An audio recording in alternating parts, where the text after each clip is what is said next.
ಎಲ್ಲರಿಗೂ ಶುಭ ಸಂಜೆ. NIMHANS geriatric unit ವಯೋಮಾನಸ ಸಂಜೀವಿನಿ ವತಿಯಿಂದ ಎಲ್ಲರನ್ನು ಸ್ವಾಗತಿಸುತ್ತಿದ್ದೇನೆ.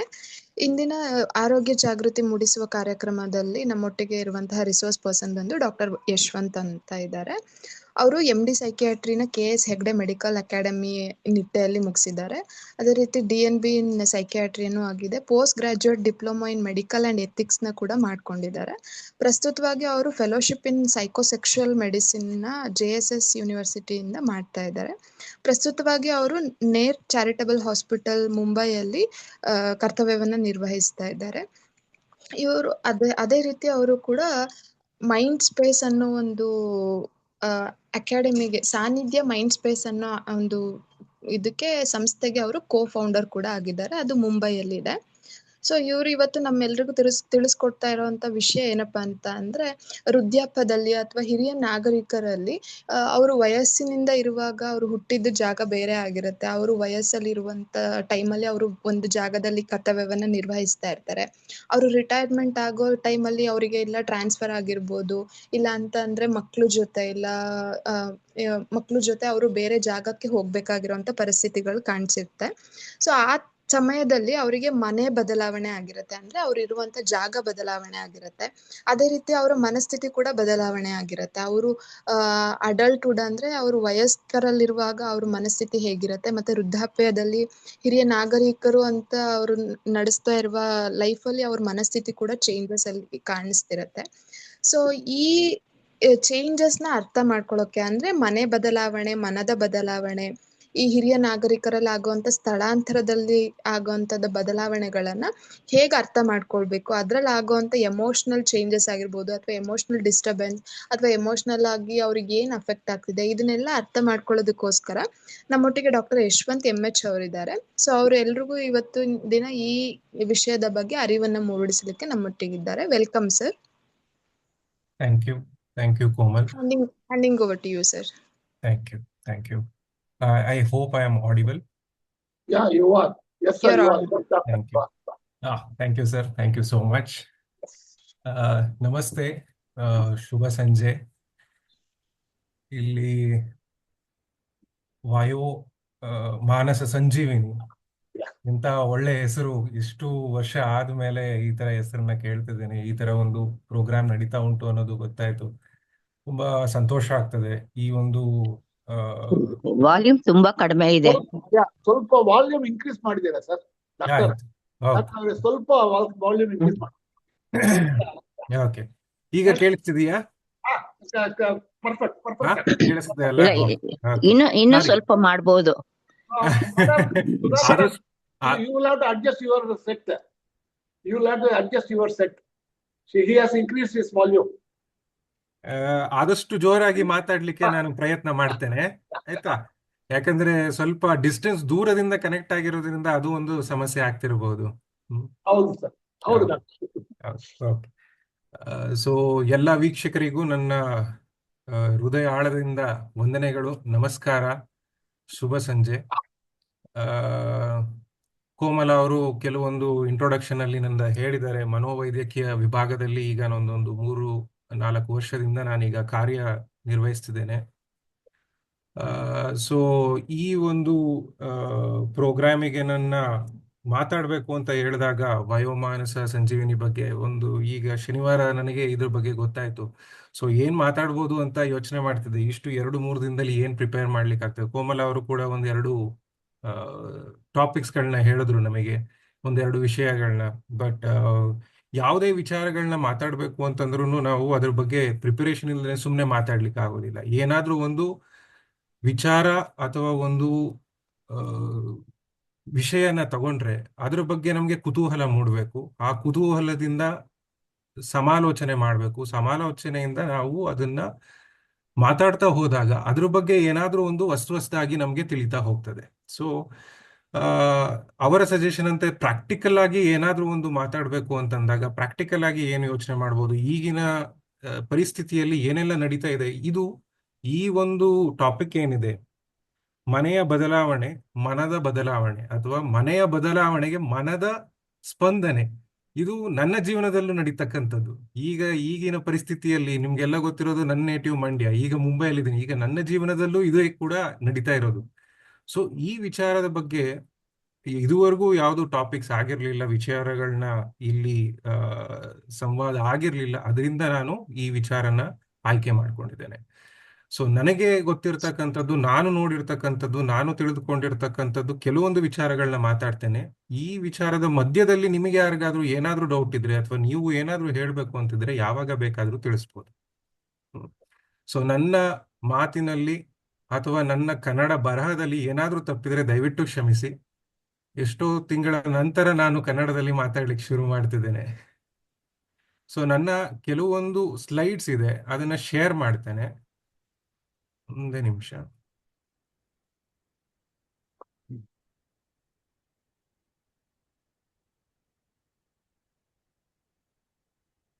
ಶೇರ್ ಮಾಡಿ. ಬಂದಿದೆ. ಬರ್ತಿದೆಯಾ? ಹಾ, ಬಂದಿದೆ ಡಾಕ್ಟರ್. ಇದು ಚಾರ್ಟ್ಸ್ ಬಂದಿದೆ. ಇದು ಬರ್ಬೇಕು, ಸ್ಲೈಡ್ಸ್ ಬರ್ಬೇಕು. ಬಂದಿದೆ. ಒಂದ್ ನಿಮಿಷ. Moving homes, moving hearts, understanding relocation ಇದೆ ಎಂದ. ಬರ್ತಿದ್ಯಾ ಸರ್ ಈಗ? ದೊಡ್ಡದಾಗಿ? First class, first class. Okay okay okay. So ಈ ಒಂದು ಕನ್ನಡದಲ್ಲಿ ಅನುವಾದ ಮಾಡಿದ್ರೆ moving homes, moving hearts, understanding relocation in elderly ಅಂತಂದ್ರೆ ಮನೆಯ ಬದಲಾವಣೆಯ ಜೊತೆಗೆ ಮನದ ಸ್ಪಂದನೆ ಅಥವಾ ಮನದ ಬದಲಾವಣೆ, ಹಿರಿಯರಲ್ಲಿ ಸ್ಥಳಾಂತರವನ್ನು ಅರ್ಥ ಮಾಡಿಕೊಳ್ಳುವುದು ಹೇಗೆ ಮಾಡಬೇಕು ಅನ್ನೋದನ್ನ ಇವತ್ತು ನಾವು ಇಲ್ಲಿ ಕೆಲವೊಂದು ವಿಚಾರಗಳನ್ನ ಚರ್ಚೆ ಮಾಡುವ. ಸೊ ಮನೆಯ ಬದಲಾವಣೆ ಆದಾಗ ಮನದ ಸ್ಪಂದನೆ ನೀಡುವಂಥದ್ದು ನ್ಯಾಚುರಲ್, ನಾರ್ಮಲ್ ವಿಧ. ಹೌದಾ? ಈಗ ನಾವು ಕೂಡ ಒಂದು ಸ್ಥಳದಿಂದ ಇನ್ನೊಂದು ಸ್ಥಳಕ್ಕೆ ಹೋದಾಗ ಅಲ್ಲಿಯ ಸ್ಥಳಕ್ಕೆ, ಅಲ್ಲಿಯ ಕಲ್ಚರಿಗೆ, ಭಾವನೆಗಳಿಗೆ ಅಥವಾ ಊಟಕ್ಕೆ ಆಗ್ಬೋದು, ವೆದರಿಗೆ ಆಗ್ಬೋದು, ಅಡ್ಜಸ್ಟ್ ಆಗ್ಲಿಕ್ಕೆ ಸ್ವಲ್ಪ ಟೈಮ್ ಬೇಕಾಗ್ತದೆ. ಆದ್ರೆ ಹಿರಿಯರಲ್ಲಿ ಏನಾಗ್ತದೆ, ಈ ಮನದ ಬದಲಾವಣೆ ಸ್ಪಂದನೆ ಬದಲಾವಣೆಗೆ ಮಾರ್ಪಾಟ ಆಗ್ತದೆ. ಈಗ ಮನ ಪರಿಸ್ಥಿತಿ ಬದಲಾವಣೆ ಆದ್ರೆ ಅದರಲ್ಲಿ ಇರ್ತಕ್ಕಂಥ ಎಷ್ಟೋ ಸಮಸ್ಯೆಗಳು ಕಾಣ್ಲಿಕ್ಕೆ ಶುರುವಾಗ್ತವೆ. ಇದು ಆಗ್ತಕ್ಕಂಥದ್ದು ಹಿರಿಯರಲ್ಲಿ. ವೃದ್ಧಾಪ್ಯ ಜೀವನದ ಸಹಜ ಹಂತವಾಗಿದ್ದರೂ ಅದು ವ್ಯಕ್ತಿಯ ಭಾವನೆಗಳು ಮತ್ತು ದೈಹಿಕ ಬದಲಾವಣೆಗಳನ್ನು ಅನುಭವಿಸಲು ಕಾರಣವಾಗಿರುತ್ತದೆ. ಸೊ ಇದರ ಅರ್ಥ ಏನು ಅಂತಂದ್ರೆ, ನೀವು ವೃದ್ಧಾಪ್ಯ ಅನ್ನೋದು ಎಲ್ಲರಲ್ಲೂ ಆಗ್ತದೆ. ಫಾರ್ ಎಕ್ಸಾಂಪಲ್, ಈಗ ನನ್ನ ಈ ಸ್ಲೈಡ್ಸ್ಗಳನ್ನೇ ನೀವು ನೋಡ್ತಿರ್ಬೋದು. ಇದೆಲ್ಲ ಸ್ಲೈಡ್ಸ್ ನೋಡಿದ್ರೆ ಈಗಿನ ಮಕ್ಕಳು ಮಾಡುವಂತ ಸ್ಲೈಡ್ಸ್ ಎಲ್ಲ ಇದಕ್ಕಿಂತ ಉತ್ತಮವಾಗಿರ್ತದೆ. ನಾನೇನಂತೀನಿ ಅವರಿಗೆ, ನಂಗೆ ಏಜ್ ಆಯ್ತಪ್ಪ, ಕಲೀಲಿಕ್ಕೆ ಆಗ್ತದೆ. ಸೊ ವೃದ್ಧಾಪ್ಯ ಅಂತ ಅನ್ನೋದು ಬರೀ ಏಜ್ ಅಥವಾ ನಂಬರಿಗೆ ಮಾತ್ರ ಅಲ್ಲ, ಸಂಖ್ಯೆಗೆ ಮಾತ್ರ ಅಲ್ಲ. ನಾವು ಯಾವುದೇ ವಿಚಾರಗಳನ್ನು ನಾವು ಕಲೀಲಿಲ್ಲ ಅಂತಂದ್ರೆ ಅಥವಾ ಅದಕ್ಕೆ ಗಮನ ಕೊಡ್ಲಿಲ್ಲ ಅಂತಂದ್ರೆ, ನಮ್ಮನ್ನ ನಾವು ತೊಡಗಿಸ್ಕೊಂಡು ಅಪ್ಡೇಟ್ ಮಾಡ್ಕೊಳ್ಳಿಲ್ಲ ಅಂತಂದ್ರೆ ನಮಗೆ ವಯಸ್ಸಾಗಿದೆ ಅನ್ನೋ ಯೋಚನೆ ಬರ್ಲಿಕ್ಕೆ ಶುರುವಾಗ್ತದೆ. ಫಾರ್ ಎಕ್ಸಾಂಪಲ್, ನಾನೀಗ ಒಂದು ವ್ಯಾಯಾಮ ಮಾಡ್ಲಿಕ್ಕೆ ಶುರು ಮಾಡ್ತೇನೆ. ವ್ಯಾಯಾಮ ಮಾಡ್ಲಿಕ್ಕೆ ಸಡನ್ ಆಗಿ ಶುರು ಮಾಡಿದಾಗ ನನ್ನ ದೇಹ ಸ್ಪಂದಿಸೋದಿಲ್ಲ ಅದಕ್ಕೆ. ಸೊ ನನ್ನ ಸಹಪಾಠಿ, ನನ್ನ ಜೊತೆಗಿನ ವಯಸ್ಸಿನವ್ರು ನೋಡ್ತಿದ್ದಾಗ, ಅವರು ಚೆನ್ನಾಗಿ ಮಾಡ್ತಿದ್ದಾಗ ಅವ್ರಿಗೆ ಏನಪ್ಪ, ನಂಗೆ ವಯಸ್ಸಾಯ್ತು, ನನಗೆ ಆಗೋದಿಲ್ಲ ಏನು. ಹೌದಾ? ಸಹಜವಾಗಿ ಹೇಳೋದು. ಸೊ ಈ ವಯಸ್ಸಾಗಿದೆ ಅಥವಾ ವಯಸ್ಸು ಅಂತಕ್ಕಂಥದ್ದು ನಮ್ಮ ಯೋಚನೆಗಳಿಂದ ಶುರುವಾಗ್ತದೆ. ಹೌದಾ? ನಾವು ಈ ವಯಸ್ಸಾಗಿದೆ ಅನ್ನೋದನ್ನ ನಾನು ಯೋಚನೆ ಮಾಡ್ತಾ ಕೂತ್ಕೊಂಡ್ರೆ ಆ ಸೈಕಾಲಜಿಕಲ್ ಇಂಪ್ಯಾಕ್ಟ್ ಇಂದ ಇರ್ತಕ್ಕಂಥ ಸಮಸ್ಯೆಗಳು ಇನ್ನೂ ಜಾಸ್ತಿ ಆಗ್ತಾ ಹೋಗ್ತವೆ. ಸೊ ಅದರ ಜೊತೆಗೆ ಈ ಮನೆಯ ಬದಲಾವಣೆಗಳಾಗ್ತಕ್ಕಂಥದ್ದು ಈಗಿನ ಕುಟುಂಬಗಳಲ್ಲಿ ತುಂಬಾ ಅತ್ಯಗತ್ಯವೂ ಹೌದು, ಜೊತೆಗೆ ಆಗ್ತಾನೂ ಉಂಟು. ಯಾಕೆ ಅತ್ಯಗತ್ಯ, ಯಾಕೆ ಆಗ್ತಾ ಉಂಟು ಅನ್ನೋದನ್ನ ಈಗ ನೋಡ್ತಾ ಹೋಗುವ. ಸೊ ಇದಕ್ಕೆ ಮೊದಲನೇ ಪ್ರಶ್ನೆ, ಹಿರಿಯರಲ್ಲಿ ಮನೆ ಎಂದರೇನು? ನಿಮಗೆ ಒಂದು ಮನೆ ಅಥವಾ ಒಂದು ಕುಟುಂಬ ನಿಮ್ಮದಿದೆ ಅಂತಂದ್ರೆ ನಿಮಗೆ ಅದು ನಿಮ್ಮನ್ನು ಏನಂತ ಹೇಳ್ತದೆ? ನಿಮಗೆ ಏನ್ ಅನ್ಸುತ್ತೆ? ಮನೆ ಅಂತಂದ್ರೆ ಹೇಗಿರ್ಬೇಕು, ಏನು ನಿಮಗೆ ಏನು ಫೀಲ್ ಆಗ್ತದೆ? ಯಾರಾದ್ರೂ ಹೇಳಲಿಕ್ಕೆ ಇಷ್ಟಪಡ್ತೀರಾ? ಯಾರಾದ್ರೂ ರಿಪ್ಲೈ ಮಾಡಿ. ಅವರು ಡಾಕ್ಟರ್ ಅವರು ಸಂಶಯಕ್ಕೆ ನಿಲ್ಲಕ್ಕೆ ಒಂದು ನೆರಳನ್ನ ಮನೆ ಅಂತ ಹೇಳ್ತಾರೆ. ನಿಲ್ಲಕ್ಕೆ ಒಂದು ನೆರಳನ್ನ ಮನೆ ಅಂತ ಹೇಳ್ತಾರೆ. ಹೌದು, ನಿಜ. ಬೇರೆ ಎಲ್ಲಿ ಸುಖ ಶಾಂತಿ ನೆಮ್ಮದಿ ಎಲ್ಲಿ ಸಿಗತ್ತೋ ಅದನ್ನು ಒಂದು ಮನೆ ಅಂತ ಹೇಳ್ತಾರೆ. ಸುಖ ಶಾಂತಿ ನೆಮ್ಮದಿ ಮನೆ ಅಂತ ಹೇಳ್ತಾರೆ. ಹೌದು, ಮನಸ್ಸು ನೆಮ್ಮದಿ. ಮನಸ್ಸು ನೆಮ್ಮದಿ. ಹೌದು. ಸೊ ನಾನು ಈಗ ಹೇಗೆ ನಿಮ್ಗೆ ಪ್ರಶ್ನೆ ಕೇಳಿದ್ನೋ ಇದೇ ರೀತಿ ಪ್ರಶ್ನೆಗಳನ್ನ ನಾನು ನನ್ನ ಫ್ಯಾಮಿಲಿಯಲ್ಲಿ ಕೇಳಿದ್ದೇನೆ. ಯಾಕಂದ್ರೆ ನನಗೆ ನನ್ನ ತಂದೆ ತಾಯಿ ಉಂಟು, ನನ್ನ ಅತ್ತೆ ಮಾವ ಇದ್ದಾರೆ, ಅವರ ತಂದೆ ತಾಯಿ ಇದ್ದಾರೆ. ಸೊ ನನ್ನ ಜೊತೆಗೇನೆ ಈಗ ಒಂದು 8ರಿಂದ 10 ಜನ ಹಿರಿಯರು ನನ್ನ ಜೊತೆಗೆ ಹೊರಡ್ತಾ ಇದ್ದಾರೆ. ಸೊ ಅವ್ರನ್ನೆಲ್ಲ ಕೇಳಿದಾಗ ಕೆಲವೊಂದು ಉತ್ತರಗಳು ಅವರಿಂದ ಬಂತು. ಮನೆ ಎಂದರೆ ಒಂದು ಕಟ್ಟಡ ಅಲ್ಲ, ಅದು ನಮ್ಮ ಜೀವನದ ಮುಖ್ಯ ಭಾಗ. ಹೌದಾ? ಅದು ನೆನಪುಗಳು. ಕೆಲವೊಬ್ರು ಹೇಳಿದ್ರು ಇಟ್ಸ್ ಎ ಮೆಮೊರಿ, ಅದು ಒಂದು ನೆನಪಿನ ಜಾಗ, ಸ್ಮೃತಿಗಳು ಇರ್ತಕ್ಕಂಥ ಜಾಗ, ಸಂಬಂಧಗಳ ಅನುಭವ. ಕುಟುಂಬದ ಒಟ್ಟಿಗೆ ಎಷ್ಟು ವರ್ಷಗಳು ನೀವು ಕಳೆದಿರ್ತೀರೋ, ಅಲ್ಲಿ ಎಷ್ಟು ಸಂಬಂಧಗಳು ಬೆಳೆದಿರ್ತದೋ ಅದು ಅದರ ಅನುಭವದ ಜಾಗ. ಹೌದಾ? ಭದ್ರತೆ ಮತ್ತು ಸ್ಥಿರತೆ, ಯಾರೋ ಕೆಲವೊಬ್ರು ಹೇಳಿದ್ರು ಸೇಫ್ಟಿ, ನೆರಳು, ಸ್ಥಿರತೆ ಒಂದು ಜಾಗ.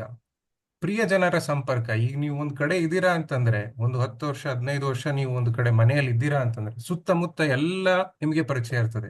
ಸಣ್ಣ ಪುಟ್ಟ ತರಕಾರಿ ತರೋದ್ರಿಂದ ಹಿಡಿದು, ಹಾಲು ತರೋದ್ರಿಂದ ಹಿಡಿದು, ಅಥವಾ ಮನೆಗೆ ಒಂದು ಪ್ಲಂಬರ್ ಕರೆಯೋದ್ರಿಂದ ಹಿಡಿದು, ಯಾರನ್ನ ಕರಿಬೇಕು, ಎಲ್ಲಿ ಹೋಗ್ಬೇಕು, ಎಲ್ಲೋ ಒಂದು ಕಡೆ ಹೋದ್ರೆ ರಿಟರ್ನ್ ಹೇಗೆ ಬರ್ಬೇಕು, ಎಲ್ಲವೂ ನಿಮಗೆ ಗೊತ್ತಿದೆ. ನೈಬರ್ಸ್, ನೆರೆಹೊರೆಯವರು ಎಲ್ಲರೂ ನಿಮಗೆ ತುಂಬಾ ಪರಿಚಯ ಇರ್ತಾರೆ. ಇದು ನಿಮಗೆ ಮನೆ. ಸ್ವಾತಂತ್ರ್ಯ, ಇಂಡಿಪೆಂಡೆನ್ಸ್, ನಾನು ಏನು ಬೇಕಾದ್ರೂ ಮಾಡ್ಬೋದು, ನನ್ನ ಮನೆ, ನಾನು ಹೇಗೆ ಬೇಕು ನಾನು ಇರಬಹುದು.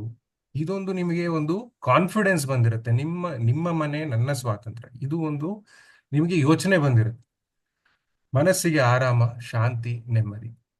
ಇದೆಲ್ಲವೂ ಉತ್ತರಗಳು ನಾನು ಎಲ್ಲೋ ಹುಡುಕಿದ್ದಲ್ಲ, ಇದು ಎಲ್ಲವೂ ನಮ್ಮ ಮನೆಯವರೇ ನನಗೆ ಹೇಳಿದ್ದು. ಇದು ಎಲ್ಲವೂ ಸೇರಿದರೆ ನನಗೆ ಮನೆ ಅನ್ನುವಂತ ಅನುಭವ ಆಗ್ಬೋದು, ಮನೆ ಅನ್ನುವಂತ ಒಂದು ಫೀಲಿಂಗ್ಸ್ ಅಂತಂದ್ರೆ ಆ ಎಮೋಷನ್ಸ್ ಏನಿದೆ ಅದು ಬರ್ತದೆ ನನಗೆ. ಈ ಎಲ್ಲವನ್ನೂ ಒಂದು ಕಡೆ ನಾವು ಸುರಕ್ಷಿತವಾಗಿ ಇದ್ದಾಗ ಒಂದು ತಕ್ಷಣದಲ್ಲಿ ಇನ್ನೊಂದು ಕಡೆಗೆ ನಾವು ಮನೆಯನ್ನು ಸ್ಥಳಾಂತರ ಮಾಡಬೇಕು ಅಂತಂದ್ರೆ ಬರೀ ಕಟ್ಟಡವಲ್ಲ, ನೆನಪುಗಳು, ಸಂಬಂಧಗಳು, ಭದ್ರತೆ, ಸ್ಥಿರತೆ, ಸ್ವಾತಂತ್ರ್ಯ. ಹೌದಲ್ಲ? ಇಷ್ಟೆಲ್ಲವನ್ನೂ ನಾನು ಬಿಟ್ಟು ಹೋಗ್ಬೇಕು ಅಂತಂದಾಗ ಯೋಚನೆಗಳು ಶುರುವಾಗ್ತವೆ. ಸಾವಿರಾರು ಯೋಚನೆಗಳು ಬರ್ತವೆ. ಸ್ಟಾರ್ಟಿಂಗ್ ಯಾವತ್ತು ನಿಮ್ಮ ಮಕ್ಕಳು ಅಥವಾ ನಿಮ್ಮ ರಿಲೇಟಿವ್ಸ್ ಯಾರೋ ಒಬ್ರು ನಿಮ್ಮನ್ನ ಇಲ್ಲಿಂದ ಈ ಕಡೆ ಹೋಗ್ಬೇಕು ಅಂತ ಹೇಳಿದ ತಕ್ಷಣ ಆ ದಿನದಿಂದನೇ ನಿಮ್ಗೆ ಯೋಚನೆ ಶುರುವಾಗ್ತದೆ, ನಿದ್ದೆ ಕಡಿಮೆ ಆಗ್ತದೆ. ಹೌದಾ? ಆದ್ರೆ ಹೇಳಲಿಕ್ಕಾಗಲ್ಲ, ಹೇಳಲಿಕ್ಕೆ ಭಯ. ಯಾಕೆ, ಏನು? ತುಂಬಾ ಕಾರಣಗಳಿರ್ಬೋದು. ಮನೆ ಈಗ ಯಾಕೆ ಶಿಫ್ಟ್ ಮಾಡಬೇಕು, ಇನ್ನೊಂದು ಕಡೆ ಹೋಗ್ಬೇಕು ಅನ್ನೋದಕ್ಕೆ ತುಂಬಾ ಕಾರಣಗಳಿರ್ತವೆ. ಸೊ ಆ ಕಾರಣಗಳೇನು? ಹೊಸ ಮನೆಯಲ್ಲಿ ನಮಗೆ ವೃದ್ಧಾಪ್ಯದಲ್ಲಿ ಬೇಕಾಗಿರ್ತಕ್ಕಂಥದ್ದು ಒಂದು ಪರಿಚಯದ ಹೃದಯಗಳು, ಪರಿಚಯದ ಇರ್ತಕ್ಕಂಥವ್ರು ಅಥವಾ ಪರಿಚಯದ ನೆರೆಹೊರೆಯವರು. ಬಟ್ ಈ ವೃದ್ಧಾಪ್ಯದಲ್ಲಿ ನಾವು ಎಷ್ಟು ಮಟ್ಟಿಗೆ ಫ್ರೆಂಡ್ಶಿಪ್ ಮಾಡ್ಬೋದು, ಎಷ್ಟು ಮಟ್ಟಿಗೆ ನಾವು ಹೊಸ ಸಂಬಂಧಗಳನ್ನ ನೆಲೆ ಕಟ್ಟಲಿಕ್ಕೆ ಹೊಸ ಜಾಗದಲ್ಲಿ ಮಾಡ್ಲಿಕ್ಕೆ ಹೋಗ್ಬೋದು, ಹೊಸ ನೆನಪುಗಳನ್ನು ಮಾಡ್ಬೋದು. ಹೌದಾ? ಆಲ್ರೆಡಿ ಎಷ್ಟೋ ಜನಕ್ಕೆ ಈ ವಯಸ್ಸಿನಲ್ಲಿ ನನಗೆ ನೆನಪಿನ ಶಕ್ತಿ ಕಷ್ಟ ಇದೆ, ಇನ್ನೂ 30 ವರ್ಷ ಆದ್ಮೇಲೆ ಆ ಹೊಸ ನೆನಪುಗಳನ್ನ ಮಾಡೋದು ಹೇಗೆ? ಹೌದಾ? ಇರೋದೇ ನೆನಪುಳಿತಿಲ್ಲ, ಇನ್ನು ಹೊಸದ್ ಹೇಗೆ ಮಾಡುದು? ಸೊ ಈ ಈ ಎಲ್ಲಾ ಯೋಚನೆಗಳು ಶುರುವಾದಾಗ್ಲೇ ದೈಹಿಕವಾಗ್ಲಿ ಮಾನಸಿಕವಾಗಿ ಆಗ್ಲಿ ಕಾಯಿಲೆಗಳು ಜಾಸ್ತಿ ಜಾಸ್ತಿ ಜಾಸ್ತಿ ಆಗ್ತಾ ಹೋಗ್ತವೆ. ಸೊ ನೀವೆಲ್ಲರೂ ಹೇಳ್ದಾಗೆ ಮನುಷ್ಯ ಬರೀ ಕಟ್ಟಡವನ್ನಲ್ಲ, ತನ್ನ ನೆನಪುಗಳನ್ನ, ತನ್ನ ಸ್ವಾತಂತ್ರ್ಯವನ್ನ, ತನ್ನ ನೆಮ್ಮದಿಯನ್ನ, ತನ್ನ ನೆಲೆಯನ್ನ ಮನೆ ಅಂತ ಕರೀತಾರೆ. ಸೊ ಈ ಮನೆನ ಒಂದು ಕಡೆಯಿಂದ ಇನ್ನೊಂದು ಕಡೆ ಸ್ಥಳಾಂತರಿಸಬೇಕು ಅಂತಂದಾಗ ಈ ಎಲ್ಲ ಯೋಚನೆಗಳು ಶುರುವಾಗ್ತವೆ. ಸೊ ವಾಸಸ್ಥಳದ ಬದಲಾವಣೆಗಳು ಯಾಕಾಗ್ತವೆ? ಯಾಕೆಲ್ಲ ಆಗ್ಬೋದು? ಈ ಕೆಲವೊಬ್ರು ಆಲ್ರೆಡಿ ಇಲ್ಲಿ ಇರ್ತಕ್ಕಂಥ ವೀಕ್ಷಕರು ಕೆಲವೊಬ್ರು ಆಲ್ರೆಡಿ ಶಿಫ್ಟ್ ಆಗಿರ್ಬೋದು, ಅಥವಾ ಈಗಾಗಲೇ ಶಿಫ್ಟ್ ಆಗ್ಲಿಕ್ಕೆ ಯೋಚನೆ ಮಾಡ್ತಿರ್ಬೋದು, ಇನ್ಕ್ಲೂಡಿಂಗ್ ಮೀ. ನಾನು ನನ್ನ ತಂದೆ ತಾಯಿನ ಹೇಗೆ ಇಲ್ಲಿಗೆ ಕರ್ಕೊಬರೋದು ಅನ್ನೋದು ಮೈಂಡ್ ಅಲ್ಲಿ ಓಡತಾ ಇದೆ. ಹೌದಾ? ಎಷ್ಟು ಎಷ್ಟು ಕಾರಣಗಳಿರ್ಬೋದು. ಕೆಲವೊಂದು ಕಾರಣಗಳು ಹೇಳ್ಬೋದಾ ಯಾರಾದ್ರೂ? ಏನೆಲ್ಲ ಕಾರಣಕ್ಕೆ ನೀವು ಒಂದು ವಾಸಸ್ಥಳನ ಈ ವಯಸ್ಸಿನಲ್ಲಿ ಬದಲಾವಣೆ ಮಾಡಬೇಕು ಅಂತ ಯೋಚನೆಗಳು ಬರ್ತದೆ? First transfer. ಫಸ್ಟ್ ಕಾರಣ ಟ್ರಾನ್ಸ್ಫರ್. ಟ್ರಾನ್ಸ್ಫರ್ ಯಾರಿಗೆ ಟ್ರಾನ್ಸ್ಫರ್ ಸರ್? ಮಗನಕ್ಕೋ ಟ್ರಾನ್ಸ್ಫರ್ ಹೌದು. ಟ್ರಾನ್ಸ್ಫರ್. ಸೊ ಹೊಸ ಊರ್ಗೆ ಹೋಗ್ಬೇಕು, ಅಲ್ಲಿ ಮನೆ ಸಿಗ್ಬೇಕು, ಅಲ್ಲೇ ಹೊಸ ಫ್ರೆಂಡ್ಸ್ ಮಾಡ್ಬೇಕು. ಹೌದು, ಅದೇ that is number one. That is number one. Second one retirement. ನಾನು ರಿಟೈರ್ ಆಯ್ತೇನೆ, ಮನೆಗೆ ಹೋಗ್ಬೇಕು, ಒಂದು ಸ್ವಂತ ಊರ್ಗೆ ಹೋಗ್ಬೇಕು, ಆ ತರ ಬರುತ್ತೆ ಇಲ್ವಾ? ಹೌದು, ಯೋಚನೆ ಬರ್ತದೆ. ಓ ಅಲ್ಲಿ ಏನು ಡಾಕ್ಟರ್ ಇದ್ದಾರೆ, ಯಾರಿದ್ದಾರೆ, ಎಲ್ಲ ಸುತ್ತಮುತ್ತ ಯಾರಿದ್ದಾರೆ ಹೌದು ನೋಡ್ಬೇಕಲ್ವಾ? ಹೌದು ಹೌದು, ಅದು ನಿಜ, ಅದು ನಿಜ. ಸೊ ವಾಸಸ್ಥಳಕ್ಕೆ ಬದಲಾವಣೆಗೆ ಇರ್ತಕ್ಕಂಥ ಕಾರಣಗಳು ಹಲವಾರು. ಮಕ್ಕಳ ಅಥವಾ ಸಂಬಂಧಿಗಳ ಜೊತೆ ವಾಸಿಸಲು ಸ್ಥಳಾಂತರವಾಗುವುದು, ಅಥವಾ ವೃದ್ಧಾಶ್ರಮದಲ್ಲಿ ಅಥವಾ ನಿವೃತ್ತಿ ಗೃಹದಲ್ಲಿ ವಾಸಿಸಲು ಹೋಗುವುದು, ಇನ್ನೊಂದು ನಗರ ಅಥವಾ ಮತ್ತೊಂದು ದೇಶಕ್ಕೆ ಸ್ಥಳಾಂತರವಾಗುವುದು. ಹೌದು. ಹೌದಾ? ಎಷ್ಟೋ ಜನ ಮಕ್ಕಳು ಫಾರಿನ್ ಅಲ್ಲಿ ಇರ್ತಾರೆ, ಫಾರಿನ್ ಅಲ್ಲಿ ಅಲ್ಲೇ ಕೆಲಸ ಮಾಡ್ತಾರೆ. ಎಲ್ಲ ಹೇಳಿ ಹೋಗೋದು ಹಾಗೇನೆ, 2 ವರ್ಷ 3 ವರ್ಷ ದುಡಿತೀನಿ, ಅದಾದ್ಮೇಲೆ ಬರ್ತೀನಿ ಮತ್ತೆ ಇಂಡಿಯಾಕ್ಕೆ. ಎಷ್ಟು ಜನ ಬರ್ತಾರೆ? ಅಲ್ಲ ಸರ್, ನಿಜ ನಿಜ, ವಾಸುದೇವನ್ ಸರ್ ಹೇಳಿದ್ರಿ ಈಗ. ಹೌದು ಸರ್, ನಿಜ. ಯಾಕಂದ್ರೆ ಇದು ನನ್ನ ಸ್ವಂತ ಸುತ್ತಮುತ್ತ ಕುಟುಂಬದಲ್ಲೇ ಆಗಿರ್ತಕ್ಕಂಥದ್ದು. ನಾವು ನೋಡಿರ್ತಕ್ಕಂಥ ಒಂದು ಸತಿ ಈಚೆ ಹೋದವರು ಮತ್ತೆ ಬರ್ಬೇಕು ಅಂತ ಮನಸ್ಸಾಗೋದಿಲ್ಲ. ಬರ್ಬೇಕು ಅಂದ್ರೂ ಹೆಂಡತಿ ಅಥವಾ ಗಂಡ ಬಿಡುದಿಲ್ಲ. ಹೌದಾ? ಸೊ ಈ ತರ ವಿಚಾರಗಳೆಲ್ಲ ಬರ್ತವೆ. ಮನೆ ಬದಲಾವಣೆಗೆ ಇನ್ನೊಂದು ಕಾರಣವೇ ಇದೆ. ಹಾ ಸರ್. ಬಾಡಿಗೆ ಮನೆಯಲ್ಲಿ ಇರ್ತೀರಾ, ಸಡನ್ಲಿ ಅವ್ರು ನೋಟಿಸ್ ಕೊಡ್ತಾರೆ ಮನೆ ಖಾಲಿ ಮಾಡಿ ನಮ್ಗೆ ಬೇಕು ಅಂತ ಹೇಳ್ತಾರೆ ಓನರು. ಹೌದು ಅದು ಸಡನ್ ಆಗಿ ಅವ್ರಿಗೆ ನೋಟಿಸ್ ಕೊಟ್ಬಿಟ್ರೆ ಇನ್ನಷ್ಟು ಜಾಸ್ತಿ ಪ್ರಾಬ್ಲಮ್ ಕ್ರಿಯೇಟ್ ಆಗುತ್ತೆ. ಹೌದು ಹೌದು. Mentally. ಎಷ್ಟೋ ವರ್ಷಗಳಿಂದ ಯಾವುದೋ ಒಂದು ಮನೆಯಲ್ಲೇ ವಾಸವಾಗಿರ್ತೀರ, ಸಡನ್ ಆಗಿ ಆ ಮನೆಯನ್ನ ಚೇಂಜ್ ಮಾಡ್ಬೇಕು ಈ ವಯಸ್ಸಲ್ಲಿ ಅಂತಂದಾಗ, ಹೌದು, ಅದು ಕೂಡ ಒಂದು ಕಾರಣ. One more reason is that the spouse, disappearance of the spouse. ಹಾ ಹೌದು, That's very very serious one. ಜೀವನ ಸಂಗಾತಿಯ ನಷ್ಟ. ಜೀವನ ಸಂಗಾತಿ, yeah. Very much. ಯಾಕಂತಂದ್ರೆ ಆರ್ಥಿಕ ಕಷ್ಟಗಳಾಗ್ಬೋದು, ಆರೋಗ್ಯದ ಸಮಸ್ಯೆಗಳಾಗ್ಬೋದು, ಸಹಾಯದ ಅಗತ್ಯಗಳಾಗ್ಬೋದು, ಎಲ್ಲೋ ಒಂದ್ ಕಡೆ ನಮ್ಮ ತಂದೆ ತಾಯಿ ಆಗ್ಬೋದು ಅಥವಾ ಅಜ್ಜಿ ತಾತ ಆಗ್ಬೋದು, ಅವ್ರನ್ನೇ ಅವರು ನೋಡ್ಕೊಳಕ್ ಆಗಲ್ಲ ಅನ್ನೋ ಒಂದು ಯೋಚನೆಗಳಿಂದ ಆಗ್ಬೋದು, ಮಕ್ಳುಗಳಾಗ್ಬೋದು, ಮೊಮ್ಮಕ್ಳಾಗ್ಬೋದು, ಅವ್ರನ್ನ ಸ್ಥಳಾಂತರ ಮಾಡ್ಕೊಂಡು ಅವರ ಕಡೆಗೆ ಶಿಫ್ಟ್ ಮಾಡ್ಕೊಳ್ಳೋದು ನೋಡ್ತಾರೆ. ಹೌದಾ? ಈಗಿನ ಮಕ್ಕಳು ಏನಂತಂದ್ರೆ, ಈಗ ನಾವು ಇನ್ಕ್ಲೂಡಿಂಗ್ ನಾವೇ ಎಲ್ಲೋ ಒಂದು ಕಡೆ ಕೆಲಸ ಮಾಡ್ಲಿಕ್ಕೆ ಅಂತ ಬಂದಾಗ, ನಾವು ಬೇರೆ ಬೇರೆ ವಲಸೆ ಬಂದಾಗ ನಮಗೆ ಯಾವಾಗ್ಲೂ ಯೋಚನೆ ಇರ್ತದೆ, ಹೇಗಿದ್ದಾರೋ, ಏನ್ ಮಾಡ್ತಿದ್ದಾರೋ, ಒಬ್ರೇ ಹೇಗೆ ಮ್ಯಾನೇಜ್ ಮಾಡ್ತಾರೆ, ಆರೋಗ್ಯದಲ್ಲಿ ಏನಾದ್ರೂ ಹೆಚ್ಚು ಕಡಿಮೆ ಆದ್ರೆ ಅವ್ರನ್ನ ಕರ್ಕೊ ಹೋಗುವಂಥದ್ದು ಹೇಗೆ, ಇದೆಲ್ಲ ಯೋಚನೆಗಳು ನಮ್ಮ ಕಡೆಯಿಂದ ಇರ್ತದೆ. ಇದಕ್ಕೆಲ್ಲ ನಮ್ಮ ಕಾರಣಗಳು, ನಾವು ಕೊಡ್ತಕ್ಕಂಥ ಕಾರಣಗಳು, ಹೇಗೆ ಶಿಫ್ಟ್ ಮಾಡಬೇಕು ಅಂತ. ಫಾರ್ ಎಕ್ಸಾಂಪಲ್, ಈಗ ಹೇಳ್ತಾನೆ, ಈಗ ನನ್ನದೇ ತಾತ ಒಬ್ರಿದ್ದಾರೆ, ಅವರು ತಾತ ಅಜ್ಜಿ ಇಬ್ಬರೇ ಇರ್ತಕ್ಕಂಥದ್ದು. ಇಲ್ಲಿಂದ ಅವರು ಒಂದು 40-45 ಕಿಲೋಮೀಟರ್ ದೂರದಲ್ಲಿ ವಾಸಿಸ್ತಾರೆ. ಈಗ ಅವರನ್ನೇ ಅವ್ರು ನೋಡ್ಕೊಳಕ್, ಅವ್ರು ಇಬ್ರು ಈಗ ಒಂದು ಆಶ್ರಮಕ್ಕೆ ಹೋಗ್ಲಿಕ್ಕೆ ರೆಡಿ ಇದ್ದಾರೆ. ಬಟ್ ಅಲ್ಲಿ ಹೋಗಿ ಅವ್ರು ಅಡ್ಜಸ್ಟ್ ಆಗ್ತಾರಾ ಇಲ್ವಾ ಅನ್ನೋದು ನಮ್ಮ ಪ್ರಶ್ನೆ. ಅದು ಕೂಡ ಪ್ರಶ್ನೆ ಬರ್ತದೆ. ಯಾಕಂತಂದ್ರೆ ಅದು ಕೂಡ ಹೊಸ ಜಾಗ. ಹೌದಲ್ಲ? ಈಗ ಹೊಸ ಜಾಗ, ನಾನು ಶಿಫ್ಟ್ ಮಾಡ್ತೀನಿ, ದುಡ್ಡಿದೆ, ನಾನು ಖರ್ಚು ಮಾಡ್ತೀನಿ, ಬಟ್ ಆ ಜಾಗದಲ್ಲಿ ನನಗೆ ಅಡ್ಜಸ್ಟ್ ಆಗ್ತದಾ? ಹೌದಾ? ಯಾಕಂದ್ರೆ ಅದು ಕೂಡ ಹೊಸ ಜಾಗ, ನೋಡ್ಲಿಕ್ಕೆ ಮಾಡ್ಲಿಕ್ಕೆ ಎಲ್ಲ ಜನ ಇದ್ದಾರೆ, ಬಟ್ ಅಕ್ಕಪಕ್ಕ ನೆನಪುಗಳು, ಯೋಚನೆಗಳು ಎಲ್ಲವೂ ಚೇಂಜ್ ಆಗ್ತದೆ. ನಮ್ಮದು ಸ್ವಾತಂತ್ರ್ಯ ಹೋಗ್ತದೆ. ಹೌದಾ? ಸ್ವಾತಂತ್ರ್ಯ ಇರುವುದಿಲ್ಲ ಅಲ್ಲಿ. ನಾನು ಹೇಗ್ ಬೇಕು, ನನ್ನ ಮನೇಲಿ ಹೇಗಿದ್ದೆ, ನನ್ನ ಮನೇಲಿ ಎಲ್ಲೆಲ್ಲಿ ಏನೇನಿದೆ ಅಂತ ಗೊತ್ತಿತ್ತು, ಅದು ಆಗುದಿಲ್ಲ. ಸೊ ಈ ಎಲ್ಲ ಕಾರಣಗಳಿಂದ ನಾವು ಹುಡುಕ್ತಾ ಹೋಗ್ತೀವಿ.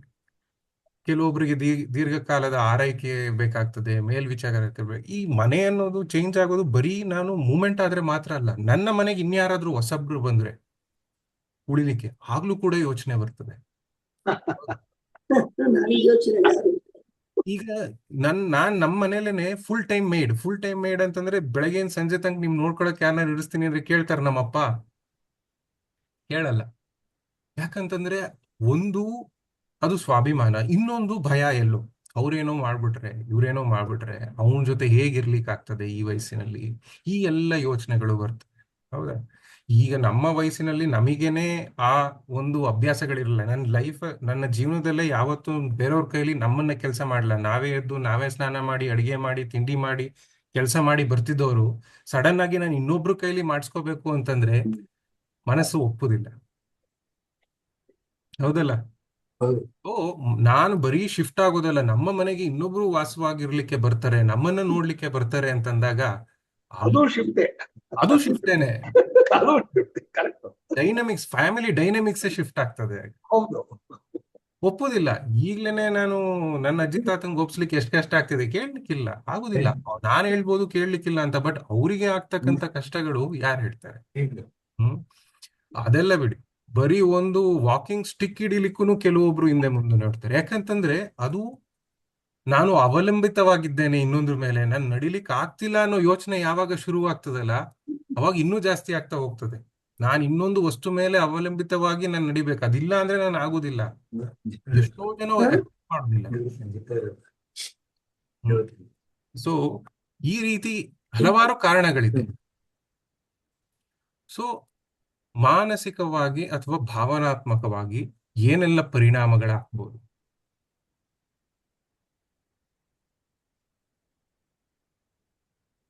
ದುಃಖ, ಶೋಕ, ಆತಂಕ, ಖಿನ್ನತೆ, ಸ್ವಾತಂತ್ರ್ಯ ಕಳೆದುಕೊಂಡ ಭಾವನೆ, ಏಕಾಂತತೆ, ಕೋಪ ಅಥವಾ ಅಸಮಾಧಾನ. ಮುಖ್ಯ ಫಸ್ಟ್ ಬರೋದು ಕೋಪ. ಕೋಪ ಮೊದ್ಲು ಬರದೆ ಕೋಪ, ಅದು ಅದೇನೇ ಹೇಳಿದ್ದು, perfect. first ಬರೋದೇ ಮೊದ್ಲು ಕೋಪ. ಬರದೆ ಕೋಪ, ಕಿರಿಕಿರಿ Correct. ಅದೇ ಹೇಳ್ತಾರೆ, ನೀವು correct. ಕಿರಿಕಿರಿ First ಶುರು ಬರೋದೇ. ಆಗ್ತದೆ. ಕಿರಿಕಿರಿ ಯಾಕಾಗ್ತದೆ ಅಂದ್ರೆ ಮನಸ್ಸಿಗೆ ಆ ಹೊಸ ಜಾಗನ ಅಕ್ಸೆಪ್ಟ್ ಮಾಡ್ಲಿಕ್ಕೆ ಆಗಲ್ಲ. ಆ ಚೇಂಜಸ್ ಆಫ್ ಎನ್ವಿರಾನ್ಮೆಂಟ್ ಏನೆಲ್ಲ ಒಂದು ಪರಿಸರದಲ್ಲಿ ಚೇಂಜ್ ಆಗಿದೆ ಅದನ್ನ ಅಕ್ಸೆಪ್ಟ್ ಮಾಡ್ಲಿಕ್ಕೆ ಆಗಲ್ಲ. ನಮ್ಮ ಸೈಕಾಲಜಿಯಲ್ಲಿ ಹೇಳೋದು ಹಾಗೆ, ಪ್ರತಿಯೊಬ್ಬ ಮನುಷ್ಯನಿಗೆ ತನಗೆ ಒಂದು ಅಹಿತಕರ ಘಟನೆ ನಡೆದಾಗ ಮೊದಲು ಬರೋದೇ ಕೋಪ. ಅದಾದ್ಮೇಲೆ ಬಾರ್ಗೇನ್ ಯಾರ ಜೊತೆ? ದೇವ್ರ ಜೊತೆ. ನನಗೆ ಯಾಕೆ ಮಾಡಿದೆ, ನನಗೆ ಯಾಕೆ ಆಯ್ತು ಇದೆಲ್ಲ, ಬೇರೆ ನಾನು ನಿನ್ಗೇನ್ ಮಾಡಿದ್ದೆ. ಹೌದಾ? ಕೋಪ ಬರುತ್ತೆ, ಬಾರ್ಗೇನ್ ಮಾಡ್ಲಿಕ್ಕೆ ಶುರು ಮಾಡ್ತೀವಿ. ಅದಾದ್ಮೇಲೆ ಇಲ್ಲ, ಆಗ್ಲೇ ಇಲ್ಲ, ನನಗೆ ಇದು ಯಾವುದು, ನಾನು ಒಪ್ಪುದೇ ಇಲ್ಲ. ಅದಾದ್ಮೇಲೆ ಅಕ್ಸೆಪ್ಟೆನ್ಸ್. ಸೊ ಒಂದು ಮನುಷ್ಯ ನಾರ್ಮಲ್ ಸೈಕಾಲಜಿಯಲ್ಲಿ ಒಂದು ಅಹಿತಕರವಾದ ಘಟನೆಗಳಾದಾಗ ಅಥವಾ ಯಾವುದೋ ಒಂದು ಮನಸ್ಸಿಗೆ ಹಿಡಿಸಿದತಕ್ಕಂತ ಒಂದು ವಿಚಾರ ನಡೆದಾಗ ಅಕ್ಸೆಪ್ಟೆನ್ಸ್ ಆಗ್ಬೇಕು ಅಂದ್ರೆ ಒಂದು 5 ಸ್ಟೇಜ್ ಮೂವ್ ಆಗ್ಬೇಕು ನಮ್ಮ ಯೋಚನೆ. ಕೋಪ, ಸಿಟ್ಟು, ವಿವೇಚನೆ, ಯೋಚನೆ, ಬಾರ್ಗೇನ್, ದೆನ್ ಅಕ್ಸೆಪ್ಟೆನ್ಸ್, ಕೊನೆಗೆ ಅಕ್ಸೆಪ್ಟೆನ್ಸ್ ಬರ್ತದೆ. ಸೊ ಅಷ್ಟೆಲ್ಲ ಮಾಡ್ಬೇಕಾದ್ರೆ ಎಲ್ಲವೂ ಯೋಚನೆಗಳು ಬರ್ತದೆ. ಅದು ವಯಸ್ಸೆಂತ. ಹೌದಾ? ಈಗ ನನ್ನ ವಯಸ್ಸಲ್ಲಾದ್ರೆ ನಾನೇನಾದ್ರೂ ಮಾಡ್ಬೋದು, ಎಲ್ಲ ಆಗ್ಲಿಕ್ಕೆ ಶುರು ಆಗ್ತದೆ. ಕೊನೆಯದೊಂದು ಉಂಟು, ಡೆಲೀರಿಯಂ ಅಂತ. ಡೆಲೀರಿಯಂ ಅಂದ್ರೆ ಏನ್ ಗೊತ್ತಾ ಯಾರಿಗೆ? ಏನೇನೋ ಮಾತಾಡೋದು. ಏನೇನೋ ಮಾತಾಡೋದು. ಹೌದು ಹೌದು, ಕನ್ಫ್ಯೂಷನ್ ಆಗೋದು. ಬೆಳಗ್ಗೆ ಯಾವ್ದು ಗೊತ್ತಾಗೋದಿಲ್ಲ, ರಾತ್ರಿ ಯಾವ್ದು ಒಂದು ಗೊತ್ತಾಗೋದಿಲ್ಲ, ರೂಮ್ ಯಾವ್ದು ಒಂದು ಗೊತ್ತಾಗೋದಿಲ್ಲ, ಈಚೆ ಬಂದಾಗ ಎಲ್ಲೋ ಕನ್ಫ್ಯೂಷನ್ ಆಗಿ ಹೋಗುದು. ಹೌದು, ಇಟ್ಸ್ ವೆರಿ ಕಾಮನ್, ತುಂಬಾ ಕಾಮನ್. ಯಾಕಂತಂದ್ರೆ ಸಡನ್ ಈಗ ಫಾರ್ ಎಕ್ಸಾಂಪಲ್ 1 ವಾರದ ಮುಂಚೆ ನನ್ನ ತಾತಂದು 90 ವರ್ಷದ್ದು ಬರ್ತ್ಡೇ ಇತ್ತು. ಸೊ ಸೆಲೆಬ್ರೇಷನ್ ನಮ್ಮನೆ ಕರ್ಕೊಂಡ್ ಬಂದ್ವಿ, ಆಯ್ತಾ? ಸೊ ಇಲ್ಲೇ ಕರ್ಕೊಂಡ್ ಬಂದ್ವಿ. ಈ 3 ದಿನದಲ್ಲಿ 4 ಕಡೆ ಕೈ ಕುಯ್ಕೊಂಡಿದ್ದಾರೆ ಅವರು. ಸೊ ತಾತ ಏನಿದು ಇಷ್ಟೆಲ್ಲ ಆಗಿದೆಯಲ್ಲ ಗಾಯ, ಫುಲ್ ಕೋಪ. ಇದು ನನ್ ಮನೆನಾ ಇದು ನಿನ್ ಮನೆ, ನನ್ಗೇನ್ ಗೊತ್ತು ಎಲ್ಲೆಲ್ಲಿ ಏನೇನೈತೆ ಅಂತ, ಎಲ್ಲೋ ಇಟ್ಕೊಂಡೈತೆ. ಕೋಪದಲ್ಲೇ ಹೇಳಿದ್ರು. ಬಟ್ ಅವರಿಗೆ ಆಗ್ತಿರೋದು ಏನು, ಅವ್ರಿಗೆ ಗೊತ್ತಾಗ್ತಿಲ್ಲ ಇದೆಲ್ಲ ಹೇಗ್ ಆಗ್ತಿದೆ ಅಂತ. ಯಾಕಂದ್ರೆ ಕನ್ಫ್ಯೂಷನ್. ಅವ್ರ ಮನೆಯಲ್ಲಿ ಎಲ್ಲಿ ಹೋಗಿ ಏನ್ ತಗೋಬರ್ಬೇಕು ಅಂತ ಅವ್ರು 20-25 ವರ್ಷದಿಂದ ಅದೇ ಮನೇಲಿ ಇದಾರೆ ಗೊತ್ತು. ಬಟ್ ನನ್ ಮನೆಗೆ ಬಂದ ತಕ್ಷಣ ಇದೆಲ್ಲ ಕನ್ಫ್ಯೂಷನ್ ಶುರು.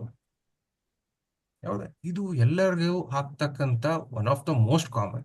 ಅದ್ರ ಜೊತೆಗೆ ಈ ಸ್ವತಂತ್ರ ಕಳೆದುಕೊಂಡಂತ ಭಾವನೆ ಅಥವಾ ಸೇಫ್ಟಿ ಇಲ್ಲ ಅನ್ನೋ ಅಂತ ಒಂದು ಭಾವನೆ ಬಂದಾಗಿದೆಯಲ್ಲ, ಇದು ಇನ್ನೂ ಕಷ್ಟಕರ. ಅದಾದ ನಂತರ ಹೋಗ್ತಕ್ಕಂಥದ್ದು ಆಂಗ್ಸೈಟಿ, ಆತಂಕ ಅಥವಾ ಖಿನ್ನತೆ, ಡಿಪ್ರೆಷನ್, ಕಿರಿಕಿರಿ. ಅವಾಗ ಈ ನೆನಪಿನ ಶಕ್ತಿ ಏನಿದೆಯಲ್ಲ ಇನ್ನೂ ಕ್ಷೀಣಿಸ್ತಾ ಹೋಗ್ತದೆ, ಉತ್ತಮ ಆಗೋದಿಲ್ಲ, ಇನ್ನೂ ಕ್ಷೀಣಿಸ್ತಾ ಹೋಗ್ತದೆ. ಡಿಮೆನ್ಷಿಯಾ ಲಕ್ಷಣಗಳು ಹೆಚ್ಚಾಗ್ತದೆ. ನಾನು ಎಷ್ಟೋ ಜನ ಪೇಷಂಟ್ಸ್ ನ ನೋಡಿದ್ದೀನಿ, ಅವ್ರ ತಂದೆ ತಾಯಿನ ಕರ್ಕೊ ಬರ್ತಾರೆ, ಸರ್ ಇಷ್ಟು ದಿನ ಸ್ವಲ್ಪ ಮರವಿತ್ತು, ಈಗ 1 ತಿಂಗಳಿಂದ ತುಂಬಾ ಜಾಸ್ತಿ ಆಗ್ಬಿಟ್ಟಿದೆ. ಎಲ್ಲಿ ಹೋಗ್ತಾರೆ, ಏನ್ ಮಾತಾಡ್ತಾರೆ, ಊಟ ಮಾಡ್ತಾರ, ಏನ್ ಮಾಡ್ತಾ ಗೊತ್ತಿಲ್ಲ, ಮನೆ ಬಿಟ್ಟು ಹೋಗ್ತಾರೆ. ನಾನು ಮೊದ್ಲು ಕೇಳೋದು, ಇತ್ತೀಚಿನ ದಿನಗಳಲ್ಲಿ ನಿಮ್ಮ ಮನೆಯಲ್ಲಿ ಏನಾದ್ರೂ ಘಟನೆಗಳು ನಡೀತಾ ಅಥವಾ ಏನಾದ್ರೂ ಚೇಂಜಸ್ ಆಯ್ತಾ? 80-90% ಸ್ಥಳದ ಬದಲಾವಣೆ ಆಗಿರುತ್ತೆ, ಅಥವಾ ಡೆತ್ ಆಫ್ ದ ಸ್ಪೌಸ್, ಅಥವಾ ಯಾವುದೋ ಜೀವನ ಸಂಗಾತಿಯ ಏನೋ ಒಂದು ಘಟನೆ ನಡೆದಿರುತ್ತೆ ಅಥವಾ ಏನೋ ಒಂದು ಅಸಮಾಧಾನ ಮನೆಯಲ್ಲಿ, ಅದಾದಾಗ್ಲೇನೆ ಈ ಡಿಮೆನ್ಷಿಯಾ ಲಕ್ಷಣಗಳು ಜಾಸ್ತಿ ಆಗ್ತಾ ಹೋಗ್ತವೆ. ಹೌದಾ? ನೀವು ಕೆಲವೊಂದು ಕೇಳಿರ್ತೀರ, ಈಗ ನೀವು ಯಾವ್ದಾದ್ರು ಕೇಳಿದಾಗ ಯೋಚನೆ ಮಾಡಿದ್ರೆ ಈ ಡಿಮೆನ್ಷಿಯಾ ಅನ್ನೋದು ಎಲ್ಲರಿಗೂ ಆಗುವಂಥದ್ದೇ. ಬಟ್ ನಮ್ಮ ಮನೆಯಲ್ಲಿ ಏನಾದ್ರೂ ಒಂದು ಘಟನೆಗಳಾದಾಗ ಆ ಲಕ್ಷಣಗಳು ಜಾಸ್ತಿ ಆಗ್ತಾ ಹೋಗ್ತದೆ. ಯಾಕಂದ್ರೆ ನಮ್ಮ ಮನಸ್ಸು ಅದನ್ನ ಕೋಪ್ ಮಾಡ್ಲಿಕ್ಕಾಗಲ್ಲ. ಕೋಪ್ ಅಂತಂದ್ರೆ ಅದಕ್ಕೆ ಅಡ್ಜಸ್ಟ್ ಮಾಡ್ಲಿಕ್ಕಾಗಲ್ಲ, ಅದರಿಂದ ಇನ್ನೂ ಜಾಸ್ತಿ ಆಗ್ತದೆ. ಸೊ ಈ ಕನ್ಫ್ಯೂಷನ್ ಎಲ್ಲ ಆಗ್ತದೆ. ಸಾಮಾಜಿಕ ಸಂಪರ್ಕದಿಂದ ದೂರವಾಗೋದು, ಯಾರ ಜೊತೆನೂ ಬೇಡ, ಯಾಕೆ ಮಾತಾಡೋಕೆ, ಎಲ್ಲ ಹೊಸಬ್ರು, ಅವ್ರಿಗೆ ಏನ್ ನಮ್ಮ ಭಾಷೆ ಬರ್ತದೋ ಇಲ್ವೋ, ಕೇಳ್ತದೋ ಇಲ್ವೋ. ಈಗ ಕರ್ನಾಟಕದಲ್ಲಿ ಇಲ್ಲಿ ಎಷ್ಟೋ ಬೇರೆ ಬೇರೆ ಬೇರೆ ರೀಜನ್ ಅವ್ರು ಇದ್ದೀರಾ. ಈಗ ನಾನ್ ಮಂಡ್ಯದವನು, ನಾನ್ ಮಂಗಳೂರಲ್ಲಿ ಕೆಲಸ ಮಾಡ್ತಿದ್ದೆ 3 ವರ್ಷ. ನಮ್ಮ ಅಪ್ಪ ಅಮ್ಮನ್ ಮಂಡ್ಯದಿಂದ ಮಂಗಳೂರಿಗೆ ಬನ್ನಿ, ದಯವಿಟ್ಟು ಮಂಗಳೂರವ್ರು ಬೇಜಾರು ಮಾಡ್ಕೋಬೇಡಿ, ಮಂಗಳೂರಿಗೆ ಬನ್ನಿ ಅಂದ್ರೆ ಬರ್ಲಿಕ್ಕೆ ರೆಡಿ ಇಲ್ಲ ಅವ್ರು. ಯಾಕೆ ಅಲ್ಲೆಲ್ಲ ತುಳು ಮಾತಾಡ್ತಾರೆ, ನಂಗೆ ಅರ್ಥನೇ ಆಗಲ್ಲ. ಅಂದ್ರೆ ಕನ್ನಡ ಬರೋದಿಲ್ವ ಅವರಿಗೆ? ಕನ್ನಡರು ಬರ್ತದಪ್ಪ. ಅಲ್ಲಿ ಉಡುಪಿಗೆ ಹೋದ್ರೆ ಅವರೆಲ್ಲ ಕೊಂಕಣಿ ಮಾತಾಡ್ತಾರೆ, ಅವರೆಲ್ಲ ಆ ಕಡೆ ಗೋವಾದವ್ರು. ಗೋವಾದವ್ರು ಅಂತ ನಮ್ ಕರ್ನಾಟಕದವ್ರು ಅವರೆಲ್ಲ.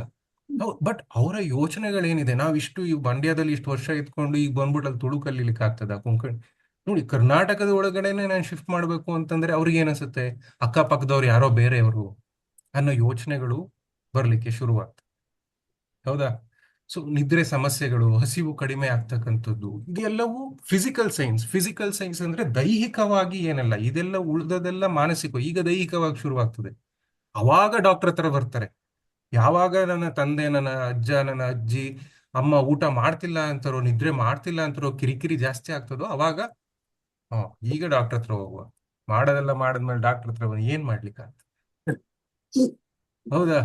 There is always a good saying in medical, prevention is better than cure. ಇನ್ನು 30 ಅಲ್ಲ, ಇನ್ನು 100 ವರ್ಷ ಅಲ್ಲ, ಇನ್ನು 200 ವರ್ಷ ಹೋದ್ರು ದಾಟ್ will hold good for every generation. Prevention is always better. Already impact happen. ಈಗ ಆಲ್ರೆಡಿ ಅವ್ರನ್ನ ಶಿಫ್ಟ್ ಮಾಡಿ ಆಗ್ಬಿಟ್ಟಿದೆ. ಈಗ ಏನ್ ಮಾಡ್ಲಿಕ್ಕೆ ಆಗ್ತದೆ? ಸೈಕ್ಯಾಟ್ರಿಸ್ಟ್ ಸರ್ ಏನೋ ಒಂದು ಮಾತ್ರೆ ಹಾಕ್ಬಿಡಿ ರೆಡಿ. ಗಾಡಿ ಈಗ ಹೇಗೆ ಅಂತಂದ್ರೆ ಏಜ್ ಆಗ್ತಾ ಆಗ್ತಾ obviously we will have some or the other problems ಜಾಸ್ತಿ ಆಗ್ತಾನೆ ಇರೋದು. ದೈಹಿಕ ಪ್ರಾಬ್ಲಮ್, ದೈಹಿಕ ಆರೋಗ್ಯದಲ್ಲೂ ಕುಸಿತ ಆಗ್ಲಿಕ್ಕೆ ಶುರುವಾಗ್ತದೆ. ಶುಗರ್ ಆಗ್ಬೋದು, BP ಆಗ್ಬೋದು, ಹಾರ್ಟ್ ಕಂಡೀಷನ್ ಆಗ್ಬೋದು, ಲಿವರ್ ಕಂಡೀಷನ್, ಯಾವುದೇ ಕಂಡೀಷನ್ ಆದ್ರೂ ಒಂದು ಸತಿ ನಾವು ಯೋಚನೆ ಮಾಡ್ಲಿಕ್ಕೆ ಶುರು ಮಾಡಿದ್ರೆ ಇವೆಲ್ಲವೂ ಜಾಸ್ತಿ ಆಗ್ತದೆ. ನೀವು ಯಾವುದೇ ಕಾರ್ಡಿಯಾಲಜಿಸ್ಟ್ ಹತ್ರ ಹೋಗಿ 2 SS are more dangerous for heart ಅಂತಾರೆ. 2 S, 1 is stress, 1 is smoking. ಹೌದಾ? ಯಾರು ಇದು ಕಿಡ್ನಿ ಡಾಕ್ಟರ್ ಹತ್ರ ಹೋಗಿ ಅಥವಾ ಲಿವರ್ ಡಾಕ್ಟರ್ ಹತ್ರ ಹೋಗಿ ಸ್ಟ್ರೆಸ್ ಉಂಟಾ ಅಂತ ಫಸ್ಟ್ ಕೇಳ್ತಾರೆ. ಸುಮ್ಮನೆ ಸ್ಕ್ಯಾನ್ ಮಾಡ್ತಾರೆ, ಇದು ಲಿವರ್ ಊದ್ಕೊಂಡಿದೆ, ಕುಡಿತೀರಾ? ಇಲ್ಲ, ಕುಡಿಯೋದಿಲ್ಲ. ಸ್ಟ್ರೆಸ್ ಉಂಟಾ ನಿಮ್ಗೆ? ಸ್ಟ್ರೆಸ್ ಆದ್ರಿಂದನೇ ಆಗಿರೋದು. ಶುಗರ್ ಜಾಸ್ತಿ ಆಯ್ತಾ? ಏನ್ ತಿಂತಿಲ್ಲ ಸರ್. ನನ್ನ ತಂದೆನೇ ಹೇಳ್ತಾರ, ಏನು ತಿಂತಿಲ್ಲ ಮಗನೇ, ನಾನು ಏನ್ ಬಿಟ್ಬಿಡ್ಬೇಕಾಯ್ತದೆ ಎಲ್ಲಾನು ತಿನ್ನೋದು. ಆದ್ರೂ HbA1c 8 ತನಕ ಐತೆ. ಅಪ್ಪ ಯೋಚನೆ ಮಾಡ್ತೀರಾ? ಯೋಚನೆ ಇರ್ತದಲ್ಲ, ಯಾರಿಗಿರಲ್ಲ. So stress is the main reason. Stress ಅನ್ನೋದು ಜಾಸ್ತಿ ಆದ್ರೆ ಯಾರದೇ ಅದು ದೇಹದ ಆರೋಗ್ಯದಲ್ಲಿ ಕುಸಿತ ಕಂಡೇ ಕಾಣುತ್ತೆ. ಹೌದಾ? ಸೊ ಒಂದು ಬಟರ್ಫ್ಲೈ ಎಫೆಕ್ಟ್ ಅಂತಾರಲ್ಲ, ಒಂದು ಕಡೆ ಶುರು ಆದ್ರೆ ಅದು ಎಲ್ಲಾ ಕಡೆನೂ ಎಫೆಕ್ಟ್ ಮಾಡ್ತಾ ಹೋಗ್ತದೆ. ಸಮಸ್ಯೆ ಒಂದು ಸಣ್ಣ ಒಂದು ಶಿಫ್ಟ್ ಆಗ್ಬೋದು, ಅದರಿಂದ ಇದೆಲ್ಲವೂ ಅಸೋಸಿಯೇಟೆಡ್ ಆಗಿ ಇರ್ತದೆ. ಸೊ ಇದರ ಜೊತೆಗೆ ಇತರರ ಮೇಲೆ ಅವಲಂಬನೆ ಆಗೋದು ಹೆಚ್ಚುತ್ತದೆ. ಹೌದಾ? ಹೊಸ ಜಾಗಕ್ಕೆ ಹೋದಾಗ ಎಲ್ಲಿ ಹೋಗ್ಬೇಕು ಅಂತ ಗೊತ್ತಾಗಲ್ಲ. ಈಗ ಎಲ್ಲರಿಗೂ ಟೆಕ್ನಿಕಲ್ ಆಗಿ ಅಷ್ಟು ಫಾರ್ವರ್ಡ್ ಇಲ್ಲ. ಫಾರ್ ಎಕ್ಸಾಂಪಲ್ ನನ್ನ ಅಮ್ಮನೆ ಲಿಫ್ಟ್ ಆಪರೇಟ್ ಮಾಡ್ಲಿಕ್ಕೂ ಈಗಲೂ ಕಷ್ಟ ಅವರಿಗೆ. ಅವರು ಲಿಫ್ಟ್ ಒಳಗೆ ಹೋಗ್ಬಿಟ್ಟು ಸಿಗಾಕೊಬಿಟ್ರೆ ನಾನು ಏನ್ ಮಾಡ್ಲಿ? ನೀನು ಅಲ್ಲೆಲ್ಲೋ ಬಿಲ್ಡಿಂಗ್ ಅಲ್ಲಿ ಇರ್ತೀಯ, ನಾನು ಎಲ್ಲಿ ಕರೀಲಿ? ಹೌದಾ? ಅಥವಾ ಹೊರ್ಗಡೆ ಬಂದು ಮೆಟ್ರೋ ಅಲ್ಲಿ ಓಡಾಡಬೇಕು, ಸಿಟಿಲಿ ಮೆಟ್ರೋ. ನನಗೆ ಬೆಂಗಳೂರು ಮೆಟ್ರೋ ಫಸ್ಟ್ ಟೈಮ್ ಹೋದ್ರೆ ನಾನು ಇಷ್ಟೆಲ್ಲ ಓದು ಕನ್ಫ್ಯೂಸ್ ಆಯ್ತದೆ. ಎಲ್ಲಿ ಹೋದು ಎಲ್ಲಿ ಬಂದೇ ಗೊತ್ತಿಲ್ಲ, ಯಾವ ಎಂಟ್ರೆನ್ಸ್ ಏನೋ ಗೊತ್ತಾಗೋದಿಲ್ಲ. ಹೌದಾ? ಇನ್ನು ಅವ್ರನ್ನೇನಾರು ಮುಂಬೈ ಬಂದು ಏರ್ಪೋರ್ಟ್ ಬಿಟ್ಬಿಟ್ರಂತೂ ಪಾಪ ಅಲ್ಲೇ ಡೈರೆಕ್ಟ್ ಆಂಬುಲೆನ್ಸ್ ಹತ್ತಿಸ್ಬೇಕಾಗ್ತದೆ. ಸೊ ಆವಾಗ ಏನಾಗ್ತದೆ, ಅವರು ಇಂಡೈರೆಕ್ಟ್ ಆಗಿ ಇತರರ ಮೇಲೆ ಅವಲಂಬನೆ ಆಗ್ಬೇಕು. ಆವಾಗ ಏನು ಮಾನಸಿಕವಾಗಿ ಕುಗ್ಲಿಕ್ಕೆ ಶುರುವಾಗ್ತದೆ. ರಾಜನ್ ತರ ಇದ್ದೆ, ರಾಣಿ ತರ ಇದ್ದೆ, ನನಗೆ 4 ಜನ ಫೋನ್ ಮಾಡಿದ್ರೆ ಬರ್ತಿದ್ರು, ಇಲ್ಲಿ ಬಂದು ನಾನ್ ಯಾರನ್ನೋ ಕೇಳ್ಬೇಕಲ್ಲ. That itself will leads to depression, irritation, ಕಿರಿಕಿರಿ, ಕೋಪ, ಸಿಟ್ಟು, ಡಿಪ್ರೆಷನ್ ಶುರುವಾಗ್ತದೆ. ದೈಹಿಕವಾಗ್ಲೂ ಆರೋಗ್ಯ ಕುಸಿತ ಶುರುವಾಗ್ತದೆ. ಸೊ ಸ್ಥಳಾಂತರ ಮಾಡ್ಲೇಬೇಕು ಅಂತಂದ್ರೆ ಮಾಡ್ಲೇಬೇಕು ನಾನು. ಬಟ್ ಹೇಗೆ ನಾವು ಮಾಡ್ಬೋದು, ಎಚ್ಚೆತ್ಕೋಬಹುದು? ನನ್ನ ಕೇಳೋದಾದ್ರೆ ಸೈಕ್ಯಾಟ್ರಿಯಲ್ಲಿ ನಾನು ಇದುವರೆಗೂ ಒಂದು ಜಾಸ್ತಿ ಇಲ್ಲ, 1,500-2,000 ಪೇಷಂಟ್ಸ್ ನೋಡಿರ್ಬೋದು ನಾನು. ಅದರಲ್ಲಿ ಒಂದು 20-30% ಜನ ಹಿರಿಯ ನಾಗರಿಕರಾಗಿರ್ಬೋದು. ಸೊ ನನ್ನ ಎಕ್ಸ್ಪೀರಿಯನ್ಸ್ ಅಲ್ಲಿ ಅಥವಾ ನನ್ನ ಸೀನಿಯರ್ಸ್ ಹೇಳೋ ಪ್ರಕಾರ ಯಾರಾದ್ರೂ ಕೇಳಿದ್ರೆ ಸ್ಥಳಾಂತರ ಮಾಡ್ಬೋದಾ ಅಂತ ಫಸ್ಟ್ ಹೇಳಿದ್ರೆ ಆದಷ್ಟು ಟ್ರೈ ಮಾಡಿ ಏನೂ ಚೇಂಜಸ್ ಮಾಡದೇ ಇರ್ಲಿಕ್ಕೆ. ಅವ್ರು ಎಲ್ಲಿದ್ದಾರೋ ಅಲ್ಲೇ ನೀವು ಎಲ್ಲ ಫೆಸಿಲಿಟಿ ಕೊಡ್ಲಿಕ್ಕೆ ನಿಮ್ ಕೈಲಿ ಎಷ್ಟು ಆಗ್ತದೆ ಅಷ್ಟು ಟ್ರೈ ಮಾಡಿ. ಆಗೋದೇ ಇಲ್ಲ ಅಂತಂದಾಗ ನೋಡುವ. ಹೌದಾ? ಯಾಕಂದ್ರೆ ಎಷ್ಟೋ ಜನ ವಿದೇಶದಲ್ಲಿ ಇರ್ತಾರೆ, ಅವ್ರು ಹೇಳ್ತಾರೆ ನನ್ನ ತಂದೆ ತಾಯಿ ಡಿಪೆಂಡೆಂಟ್ ಆಗಿದ್ದಾರೆ, ಅಲ್ಲಿ ಕರ್ಕೊ ಹೋಗ್ತೀನಿ, ಅಥವಾ ಓಲ್ಡ್ ಏಜ್ ಹೋಮಿಗೆ ಕಳಿಸ್ಬಿಡ್ತೀನಿ, ಅಥವಾ ನರ್ಸಿಂಗ್ ಕೇರ್ಗೆ ಮನೆಗೆ ಯಾರನ್ನಾದ್ರೂ ಕರೆಸಿ ಇಡ್ತೀನಿ. ಸೊ ಆದಷ್ಟು ಟ್ರೈ ಮಾಡಿ ನೀವೇ ಅವ್ರಿರ್ತಕ್ಕಂಥ ಜಾಗಕ್ಕೆ ಹೋಗಿ, ಅಥವಾ ನೀವೇ ಅಲ್ಲಿದ್ಕೊಂಡು ಏನಾದ್ರೂ ಮಾಡ್ಲಿಕ್ಕೆ ಆಗ್ತದ. Prevention always I tell that. ನಿಮ್ಮ ಮಿತಿ ಮೀರಿ ಪ್ರಯತ್ನ ಮಾಡಿ, ಯಾವುದೂ ಆಗ್ತಿಲ್ಲ ಅಂತಂದ್ರೆ ದೆನ್ ವಿ ಹ್ಯಾವ್ ಸ್ಟೆಪ್ಸ್ ಹೇಗೆ ಮಾಡ್ಬೋದು. ಆಲ್ವೇಸ್ ಆಸ್ಕ್ ಯುವರ್ ಪೇರೆಂಟ್ಸ್, ನಿಮ್ಮ ತಂದೆ ತಾಯಿ ಆಗ್ಬೋದು, ಅಜ್ಜಿ ತಾತ, ಅವರ ಅಭಿಪ್ರಾಯ ಏನು, ನಿಮ್ನ ಈ ತರ ಮಾಡಬೇಕು ಅಂತಿದೀವಿ ಅಥವಾ ನಿಮ್ನ ನನ್ನ ಜೊತೆ ಕರ್ಕೊಂಡು ಹೋಗ್ಬೇಕು ಅಂತಿದೀವಿ, ನಿಮ್ಮ ಅಭಿಪ್ರಾಯ ಏನು. Never sudden shift. ಅವರಿಗೆ ಸ್ವಲ್ಪ ಯೋಚನೆ ಮಾಡ್ಲಿಕ್ಕೆ ಟೈಮ್ ಕೊಡಿ. ಮಾಡೋದಾದ್ರೆ ನಿಮ್ಮ ಪ್ರಕಾರ ಹೇಗೆ ಮಾಡ್ಬೋದು ಅಂತ ಕೇಳಬೇಕು. ನೀವು ಪ್ಲಾನ್ ಮಾಡಬೇಕು ಹೇಗೆ ಆಗಬಹುದು. ಕೇಳ್ದೇನೆ ಸುಮ್ಮನೆ ಏನು ಕೇಳ್ದೇನೆ ಸುಮ್ಮನೆ ಹೋಗ್ಬಿಟ್ಟು ಶಿಫ್ಟ್ ಮಾಡ್ಬಿಟ್ರೆ ಇಟ್ಸ್ ವೆರಿ ಡಿಫಿಕಲ್ಟ್. ಹೊಸ ಜಾಗಕ್ಕೆ ಅಡ್ಜಸ್ಟ್ ಆಗೋದು ಕಷ್ಟ. ಹೊಸ ವಾತಾವರಣದಲ್ಲಿ ಒಂದಷ್ಟು ಜನ ಆತ್ಮೀಯರು ಇರಬೇಕು, ಪರಿಚಯದವ್ರು ಇರಬೇಕು. ನಮ್ಮ ಅಪ್ಪಂಗೆ ಮಂಡ್ಯದಿಂದ ಮೈಸೂರಿಗೆ ಬಾ ಅಂತಂದ್ರೆ ಖುಷಿಯಾಗಿ ಬರ್ತಾರೆ. ಎಷ್ಟೋ ಜನ ಇದ್ದಾರೆ ಮೈಸೂರಲ್ಲಿ ಫ್ರೆಂಡ್ಸ್. ಹೋಗೋಣ ಅದಕ್ಕೇನಂತೆ, ಮೈಸೂರಿಗೆಲ್ಲ ನಂಗೆ ಗೊತ್ತು. ಅಥವಾ ಎಷ್ಟೋ ಅಲ್ಲಿ ನೀವು ಹುಟ್ಟು ಬೆಳೆದಿರ್ತಕ್ಕಂಥ ಜಾಗ ಇರಬೇಕು, ಅವಾಗ ಆರಾಮಾಗಿ ಬರ್ತೀವಿ. ಅಥವಾ ನಿಮ್ದೇ ಯಾರಾದ್ರೂ ಒಂದು ದೂರದ ಪರಿಚಯದವರು, ಫ್ರೆಂಡ್ಸು, ನಿಮ್ಮದೇ ಒಂದು ಭಾಷೆ ಮಾತಾಡ್ತಕ್ಕಂಥವ್ರು ಇದ್ರೆ ಬೇಗ ಹೋಗ್ಬೋದು ಅಂತ ಅನ್ಸುತ್ತೆ. ಹೌದಾ? ನಿಮ್ಮ ವೈಯಕ್ತಿಕ ವಸ್ತುಗಳು, ದಿನಚರಿ ಮುಂದುವರಿಸಲು ಬೇಕಾದ ಅವಶ್ಯಕ ವಸ್ತುಗಳನ್ನು ಕಂಪ್ಲೀಟ್ ಆಗಿ ಟ್ರಾನ್ಸ್ಫರ್ ಆಗಬೇಕು. ನನ್ನ ತಾತ ಬಂದಾಗ 2 ಸೂಟ್ ಕೇಸ್ ತಂದಿದ್ರು, ಇನ್ಕ್ಲೂಡಿಂಗ್ ಶೇವಿಂಗ್ ಕಿಟ್, ಬ್ಲೇಡ್ ಎಲ್ಲ ಎತ್ಕೊಂಡು ಬಂದಿದ್ರು ಅವರು. ಈ ನೆವರ್ ಯೂಸಸ್. ಹೊಸದಾಗಿ ಏನು ತಗೊಳ್ಲಿಕ್ಕಿಲ್ಲ, ಮನೆಯಿಂದ ಏನೆಲ್ಲ ಯೂಸ್ ಮಾಡ್ಬೋದು ಎಲ್ಲವನ್ನು ತಗೊಂಡ್ ಬರ್ತಾರೆ. ಯಾಕಂದ್ರೆ ಅದಕ್ಕೆ ಅವರಿಗೆ ಪರಿಚಯ ಇರ್ತದೆ. ಈಗಲೂ ನನ್ನ ತಂದೆ ಟ್ರಿಮ್ಮರ್ ಇಟ್ಕೊಂಡು ಮಾಡೋದಿಲ್ಲ, ಅದು ಹಳೇ ಬ್ಲೇಡ್ ಅಲ್ಲಿ ಶೇವ್ ಮಾಡ್ತಾರೆ. ಹೌದಾ? ಅದು ಬೇಕೇ ಬೇಕು ಅವ್ರಿಗೆ. ಸೊ ಈ ಕೆಲವೊಂದು ವಸ್ತುಗಳೇನಿದೆ, ನಮ್ಮ ಇನ್ನೂ ಜಾಸ್ತಿ. ನನ್ಗೆ ಹೊರಗಡೆ ಇದ್ದಾಗ ಊಟ ಮಾಡ್ಬೇಕು ಅಂದ್ರೆ ಮೆಷರಿಂಗ್ ಕಪ್ಪು ತಂದಿದ್ರು.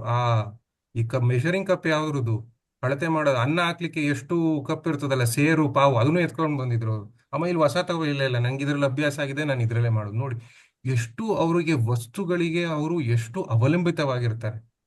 ಹೇಗೋ ಒಂದು ಆ ಕನೆಕ್ಷನ್, ಬಿಕಾಸ್ ಅವರ ದಿನಚರಿಯೇ ಅದು. ಸೊ ಎಲ್ಲ ವಸ್ತುಗಳಾಗ್ಬೋದು, ನಿಮ್ಮ ಹಿರಿಯರೊಂದಿಗೆ ಆ ಮನೆಯಲ್ಲಿರ್ತಕ್ಕಂಥ ಪ್ರತಿಯೊಂದು ಅವರು ದಿನಚರಿಯಲ್ಲಿ ಬೆಳಗ್ಗೆ ಎದ್ದಾಗಿಂದ ರಾತ್ರಿ ಮಲಗೋ ತನಕ ಏನೆಲ್ಲ ಯೂಸ್ ಮಾಡ್ತಾರೆ ಎಲ್ಲವನ್ನು ತಗೊಂಡು ಹೋಗ್ಬೇಕು.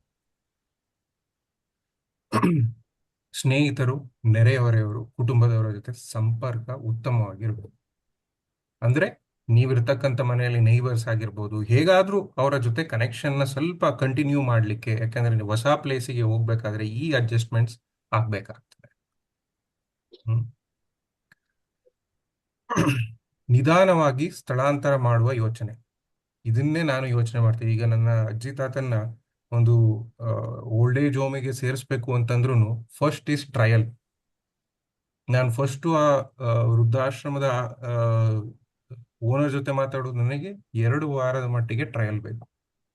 I will see how they will handle. ಅವ್ರು ಹೇಗೆ ಅಡ್ಜಸ್ಟ್ ಆಗಬಹುದು ಇಲ್ಲ. Slowly I will introduce. 1-2 ದಿನ ಕರ್ಕೊಂಡು ಹೋಗಿ ನೋಡ್ಸ್ಕೊಂಡು ಕರ್ಕೊಂಡು ಬರೋದು. ಅದಾದ ನಂತರ 1-2 ದಿನ ಆದ್ಮೇಲೆ ಸ್ಥಳಾಂತರ ಮಾಡಿ 1-2 ದಿನ ಬಿಟ್ಟು ನೋಡೋದು. So it's A slow adjustment process. ನಮ್ಮ ಮನೆಗೆ ಅವಾಗ ಫಂಕ್ಷನ್ಗೆ ಬರ್ಲಿಕ್ಕೆ ಹೇಳೋದು, ಬಂದ್ ಸ್ವಲ್ಪ ದಿನ ಇರಿ, ಪರಿಚಯ ವಸ್ತುಗಳು, ಫೋಟೋಗಳು ಎಲ್ಲವನ್ನು ಜೊತೆಗೆ ತಗೊಂಡ್ ಬರೋದು. ಆ ಮನೆಯ ವಾತಾವರಣ ಏನಿತ್ತು, ಏನೆಲ್ಲ ಇತ್ತು, ಅದೇ ರೀತಿ ಒಂದು ನಿಮ್ಮ ಈ ಮನೆಯಲ್ಲಿ ಅದನ್ನ ರೀಕ್ರಿಯೇಟ್ ಮತ್ತೆ ಅದನ್ನ ಮಾಡ್ಲಿಕ್ಕೆ ನೋಡಿ. ಅವ್ರು ಏನು ದೈನಂದಿನ ದಿನಚರಿ ಇತ್ತು ಅದನ್ನ ಮುಂದುವರಿಸ್ಬೇಕು. ಎಷ್ಟು ಗಂಟೆಗೆ ಹೇಳ್ತಿದ್ರು, ಏನ್ ಮಾಡ್ತಿದ್ರು, ಎಷ್ಟು ಗಂಟೆಗೆ ವಾಕ್ ಹೋಗ್ತಿದ್ರು, ಎಷ್ಟು ಕಿಲೋಮೀಟರ್ ನಡೀತಿದ್ರು, ಯಾರೆಲ್ಲ ಈವ್ನಿಂಗ್ ಪೂಜೆ ಮಾಡ್ತಿದ್ರಾ, ಭಜನೆ ಮಾಡ್ತಿದ್ರಾ, ಅಥವಾ ಸ್ಟಾಕ್ ಮಾರ್ಕೆಟ್ ನೋಡ್ತಿದ್ರ, ಅವರು ಕ್ರಿಕೆಟ್ ಅಲ್ಲಿ ಇಂಟ್ರೆಸ್ಟ್ ಇತ್ತ, ಕ್ರಿಕೆಟ್ ನೋಡ್ತಿದ್ರಾ. Cricket important. ಯಾಕಂತಂದ್ರೆ ನೀವು ಹೊಸ ಮನೆಗೆ ಹೋದಾಗ ಅಲ್ಲಿ ಇನ್ನೊಂದಿಬ್ರು ಇರ್ತಾರೆ, ನಾನ್ ಸೀರಿಯಲ್ ನೋಡಿ ನೋಡ್ಬೇಕು ಅಂದ್ರೆ ಇಲ್ಲ ನಾನು ಫುಟ್ಬಾಲ್ ನೋಡ್ಬೇಕು ಅಂತಾರೆ, ನೀವು ಕ್ರಿಕೆಟ್ ನೋಡ್ಬೇಕು ಅಂದ್ರೆ ನೋ ಇಲ್ಲ ನಾನು ಬ್ಯಾಡ್ಮಿಂಟನ್ ನೋಡಿ F1 ರೇಸ್ ನೋಡ್ಬೇಕು ಅಂತಾರೆ ಅಲ್ವಾ, ಅದೇ ಅಷ್ಟೇ ಸಾಕು ಗಲಾಟೆಗೆ. So, ಇದೆಲ್ಲ ನೀವು ಸೆಟ್ ಆಗಿರ್ತೀರ, ಈ ದಿನಚರಿ ನಾನು ಈ ಟೈಮಲ್ಲಿ ಸ್ಟಾಕ್ ಮಾರ್ಕೆಟ್ ನೋಡ್ತೀನಿ, ಈಗ ನ್ಯೂಸ್ ನೋಡ್ತೇನೆ, ಕ್ರಿಕೆಟ್ ಇದ್ರೆ ಕ್ರಿಕೆಟ್ ಎಂಜಾಯ್ ಮಾಡ್ತೇವೆ, ಸೀರಿಯಲ್ಸ್ ನೋಡ್ತೇನೆ. ಅಯ್ಯೋ ಸೀರಿಯಲ್ಸ್ ಮಿಸ್ ಆಗ್ಬಿಟ್ರು ಅಂದ್ರೆ ನಮ್ಮ ಅಜ್ಜಿಗೆ ಡಿಪ್ರೆಷನ್ ಆಗೋಗುತ್ತೆ. ಅವ್ರು ಈಗ್ಲೂ ನಮ್ಮ ಅಜ್ಜಿ ಹೋದ್ರೆ ಓ ಅದು ಯಾವ್ದೋ ಇನ್ನೂ ಉಂಟು, ನೆನಪಾಗ್ತಿಲ್ಲ ನನಗೆ, ಎಲ್ಲ ಸೀರಿಯಲ್ ಸ್ಟೋರಿ ಹೇಳ್ತಾರೆ. ಸೊ ಅವ್ರಿಗೆ ಈ ಸೀರಿಯಲ್ ಎಲ್ಲ ಈಗ ಏನಾದ್ರು ಮುಂಬೈ ಕರ್ಕೊಂಡ್ಬಿಟ್ರೆ ಮರಾಠಿ ಸೀರಿಯಲ್ ಎಲ್ಲಿ ತೋರಿಸ್ಲಿ ನಾನು ಅವ್ರಿಗೆ? ಕನ್ನಡ ಸೀರಿಯಲ್ಸ್ ಎಲ್ಲ ಅವ್ರ ಹಿಂದೆ ಬರ್ತಾರೆ ಆಮೇಲೆ, ಹೌದಾ? ಸೊ ಅವ್ರದ್ದು ಏನ್ ದಿನಚರಿಗಳಿತ್ತು ಅದನ್ನ ಮುಂದುವರಿಸಲಿಕ್ಕೆ ಬಿಡ್ಬೇಕು. ಸಾಮಾಜಿಕ ಚಟುವಟಿಕೆಗಳಿಗೆ ಉತ್ತೇಜನ ಅಂದ್ರೆ ಒಂದು ಸೋಷಿಯಲ್ ಗ್ಯಾದರಿಂಗ್ ಇರ್ಬೋದು, ಸೋಷಿಯಲ್ ಕಮ್ಯುನಿಕೇಶನ್ಸ್, ಈವ್ನಿಂಗ್ ಒಂದಷ್ಟು ಗ್ಯಾದರಿಂಗ್ ಅಲ್ಲಿ ಸಾಂಗ್ಸ್ ಹೇಳೋದಾಗ್ಬೋದು, ಅಥವಾ ಅವ್ರಿಗೆ ಇಷ್ಟ ಆಗ್ತಕ್ಕಂಥ ವಿಚಾರಗಳ ಬಗ್ಗೆ ಮಾತಾಡೋದಾಗ್ಬೋದು, ಅರೇಂಜ್ ಮಾಡಬೇಕು. ಈಗ ನಮ್ಮ ಅಪಾರ್ಟ್ಮೆಂಟ್ ಕಾಂಪ್ಲೆಕ್ಸ್ ಅಲ್ಲಿ ಕೆಳಗಡೆ ಹೋದ್ರೆ ಕ್ಯಾರಿಯೋಕೆ ಸಾಂಗ್ಸ್ ಆಡ್ತಿರ್ತಾರೆ 6 ಗಂಟೆಯಿಂದ 7 ಗಂಟೆ ಮಸ್ತ್, ಎಲ್ಲರೂ ಕೂತ್ಕೊಂಡು ಒಂದು ಮೈಕ್ ಇಟ್ಬಿಟ್ಟು ಎಲ್ಲ ಅವ್ರ ಮನೆಯಿಂದ ಏನೇನೋ ಸ್ನಾಕ್ಸ್ ತಂದು ಹಾಡು ಹೇಳ್ತಿರ್ತಾರೆ. These are all social gatherings. Social gatherings ಜಾಸ್ತಿ ಆದಷ್ಟು ಅವರಿಗೆ ಟೈಮ್ ಪಾಸ್ ಮಾಡೋದು ಇಷ್ಟ, ಯಾಕಂದ್ರೆ ಯಾವುದೇ ಮಕ್ಕಳಾಗ್ಬೋದು ಇನ್ನೊಬ್ರಾಗ್ಬೋದು ಅಷ್ಟು ಟೈಮ್ ಕೊಡ್ಲಿಕ್ಕೆ ಆಗಲ್ಲ. ಸೊ ಆ ಲೋನ್ಲಿನೆಸ್ ಜಾಸ್ತಿ ಜಾಸ್ತಿ ಆಗ್ತಾ ಹೋದಂಗೆ ಪ್ರಾಬ್ಲಮ್ ಜಾಸ್ತಿ ಆಗ್ತಾವ.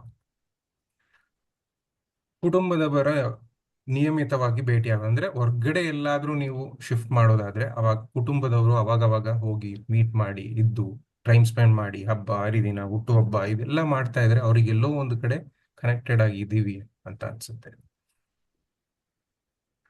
ಸೊ ಇದೆಲ್ಲ ಕೆಲವೊಂದು ವಿಚಾರಗಳು ನನ್ನಲ್ಲಿ ಬಂದದ್ದು. ಹಿರಿಯರ ಸಂತೋಷ ನಮ್ಮ ಜವಾಬ್ದಾರಿ, ಹಿರಿಯರು ನಮ್ಮ ಕುಟುಂಬದ ಅಮೂಲ್ಯ ಸಂಪತ್ತು, ಅವರ ಅನುಭವ ಮತ್ತು ಜ್ಞಾನ ನಮ್ಮ ಮಾರ್ಗದರ್ಶನ. ನಾನು ಇಷ್ಟೆಲ್ಲ ಸೈಕಾಲಜಿಯಲ್ಲಿ ಎಷ್ಟೆಲ್ಲ ಓದಿ 10 ವರ್ಷ MBBS ಮಾಡಿ MD ಮಾಡಿ DNB ಎಲ್ಲ ಮಾಡಿರ್ಬೋದು, ಈಗಲೂ ನಾನು ಕೆಲವೊಬ್ರ ಜೊತೆ ಸುಮ್ಮನೆ ಈ ತರ ಮಾತುಕತೆಗೆ ಕೂತ್ರೆ, ಅವ್ರು ನನ್ನ ಪೇಷಂಟೇ ಆಗಿರ್ಬೋದು, ನೆನಪಿನ ಶಕ್ತಿ ಕಳ್ಕೊಂಡೇ ಇರ್ಬೋದು, ಅವರ ಅನುಭವ ಎಷ್ಟು ನಮಗೆ ಉಪಯೋಗಕ್ಕೆ ಬರ್ತದೆ. ಹೌದು, ಅದು ಯಾರು ತಂದ್ಕೊಡ್ಲಿಕ್ಕಾಗಲ್ಲ. ಆ ಅನುಭವ ನಾನು ಎಷ್ಟೇ ಓದಿದ್ರು ಯಾರು ನನಗೆ ಕೊಡ್ಲಿಕ್ಕಾಗಲ್ಲ. Psychology is mostly depends on philosophy. Philosophy is from your experience of life, ಹೌದಾ? ಐ ಕಾಂಟ್ ಡಿನೈ, ಓ ಇಲ್ಲ ನೀವು ನನ್ನ ಪೇಷಂಟ್ ನಾನು ಹೇಳ್ದಂಗೆ ಇಲ್ಲ, you have lot of things to learn. ನೀವು ಎಷ್ಟೋ ಕಲಿಬೋದು ಅವ್ರಿಗೆ, because that is you are sitting in front of treasure, ಒಂದು ಎಕ್ಸ್ಪೀರಿಯನ್ಸ್ ನ ಟ್ರೆಷರ್ ಮುಂದೆ ಕೂತಿರ್ತೀರ. ಸೊ ಅವರು ನಮಗೆ ಮಾರ್ಗದರ್ಶನ ನೀಡ್ತಾರೆ. ಸೊ ಅವರಿಗೆ ಸುರಕ್ಷತೆ, ಗೌರವ ಮತ್ತು ಪ್ರೀತಿ ನೀಡುವುದು ನಮ್ಮ ಕರ್ತವ್ಯ. ಸೊ ಧನ್ಯವಾದಗಳು. ಈ ವಿಚಾರಗಳಲ್ಲಿ ನಿಮಗೆ ಏನಾದ್ರೂ ಡೌಟ್ಸ್ ಇದ್ರೆ ಅಥವಾ ಏನಾದ್ರೂ ಕೇಳಬೇಕು ಅಂತಿದ್ರೆ ಇನ್ನೂ ಒಂದು 1/4 ಗಂಟೆ ಟೈಮ್ ಉಂಟು. ಯಾಕಂತಂದ್ರೆ ಬರೀ ನಾನು ಒಬ್ಬನೇ ಮಾತಾಡಿದ್ರೆ ಸರಿ ಹೋಗೋದಿಲ್ಲ. ಈಗ ನಿಮಗೆ ಎಷ್ಟೋ ಡೌಟ್ಸ್ ಇರುತ್ತೆ ಡೆಫಿನೆಟ್ಲಿ. ಸೊ ನೀವು ಏನ್ ಕೇಳಬೇಕು, ಸೈಕಾಲಜಿ ಬಗ್ಗೆ ಆಗ್ಬೋದು, ಈ ವಿಚಾರದ ಬಗ್ಗೆ ಆಗ್ಬೋದು, ಇನ್ನೊಂದು ವಿಚಾರದ ಬಗ್ಗೆ ಆಗ್ಬೋದು, you are open to ask me, ನೀವು ಕೇಳ್ಬೋದು. Thank you. Doctor, thank you. Fantastic section. Thank you. Thank you. See, first ಹಿರಿಯವರು ಏನು ಮಾಡಬೇಕು ಏನಂತ ನೀವು, ನಾವು ಏನು ಮಾಡಬೇಕು, ಅಡ್ಜಸ್ಟ್ ಅದರ್ಸ್ ಏನು ಮಾಡಬೇಕು ಅಂತ ಹೇಳಿದ್ದೀರಿ. ಹಿರಿಯವರು ಸ್ವಲ್ಪ ಅವರು ಸ್ವಲ್ಪ ಅಡ್ಜಸ್ಟ್ ಮಾಡ್ಬೇಕಲ್ಲವಾ? ಹೌದು ಸರ್, ಹಿರಿಯರು ಕೂಡ ಅಡ್ಜಸ್ಟ್ ಮಾಡಬೇಕು. ಅವ್ರು ನಾನು ಏನು ಹೇಳ್ತೇನೆ, ಕಂಪಲ್ಷನ್ ಚೇಂಜ್ ಮಾಡ್ತಾರೆ. Without compulsion nobody changes. Yes. As far as possible, I am comfortable without any change. Yes. Human beings is always against change. Yes. This is the fundamental. So in that, see, but there are situations when we have to change. Yes. ಹಿರಿಯವರು ಏನಾದ್ರು ಮಾಡ್ಬೇಕು, ಅವ್ರಿಗೆ ಏನೋ ಯಾವ್ದಾದ್ರು advice ಏನಾದ್ರು ಕೊಡ್ತೀರಾ? ಏನಾದ್ರು ತುಂಬಾ ಹಿರಿಯರು ಇದ್ದಾರೆ ಅದಕ್ಕೆ. ಯಾವಾಗ ಈಗ ಶಿಫ್ಟ್ ಆಗ್ಲೇಬೇಕು, ಅದು ಬಿಟ್ಟು ಬೇರೆ ಏನು ನನಗೆ ಆಪ್ಷನ್ಸೇ ಇಲ್ಲ. ಯಾಕಂದ್ರೆ ಕೆಲವೊಂದು ಹೇಳ್ತೀನಿ shift. Doctor, if you don't mind, you can remove the screen. One second. You can stop screen sharing so that you will be seeing more. Yeah, okay, sir. Thank you.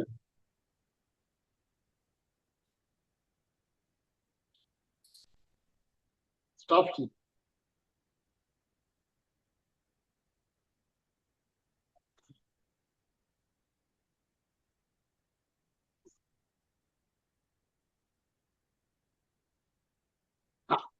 Fantastic.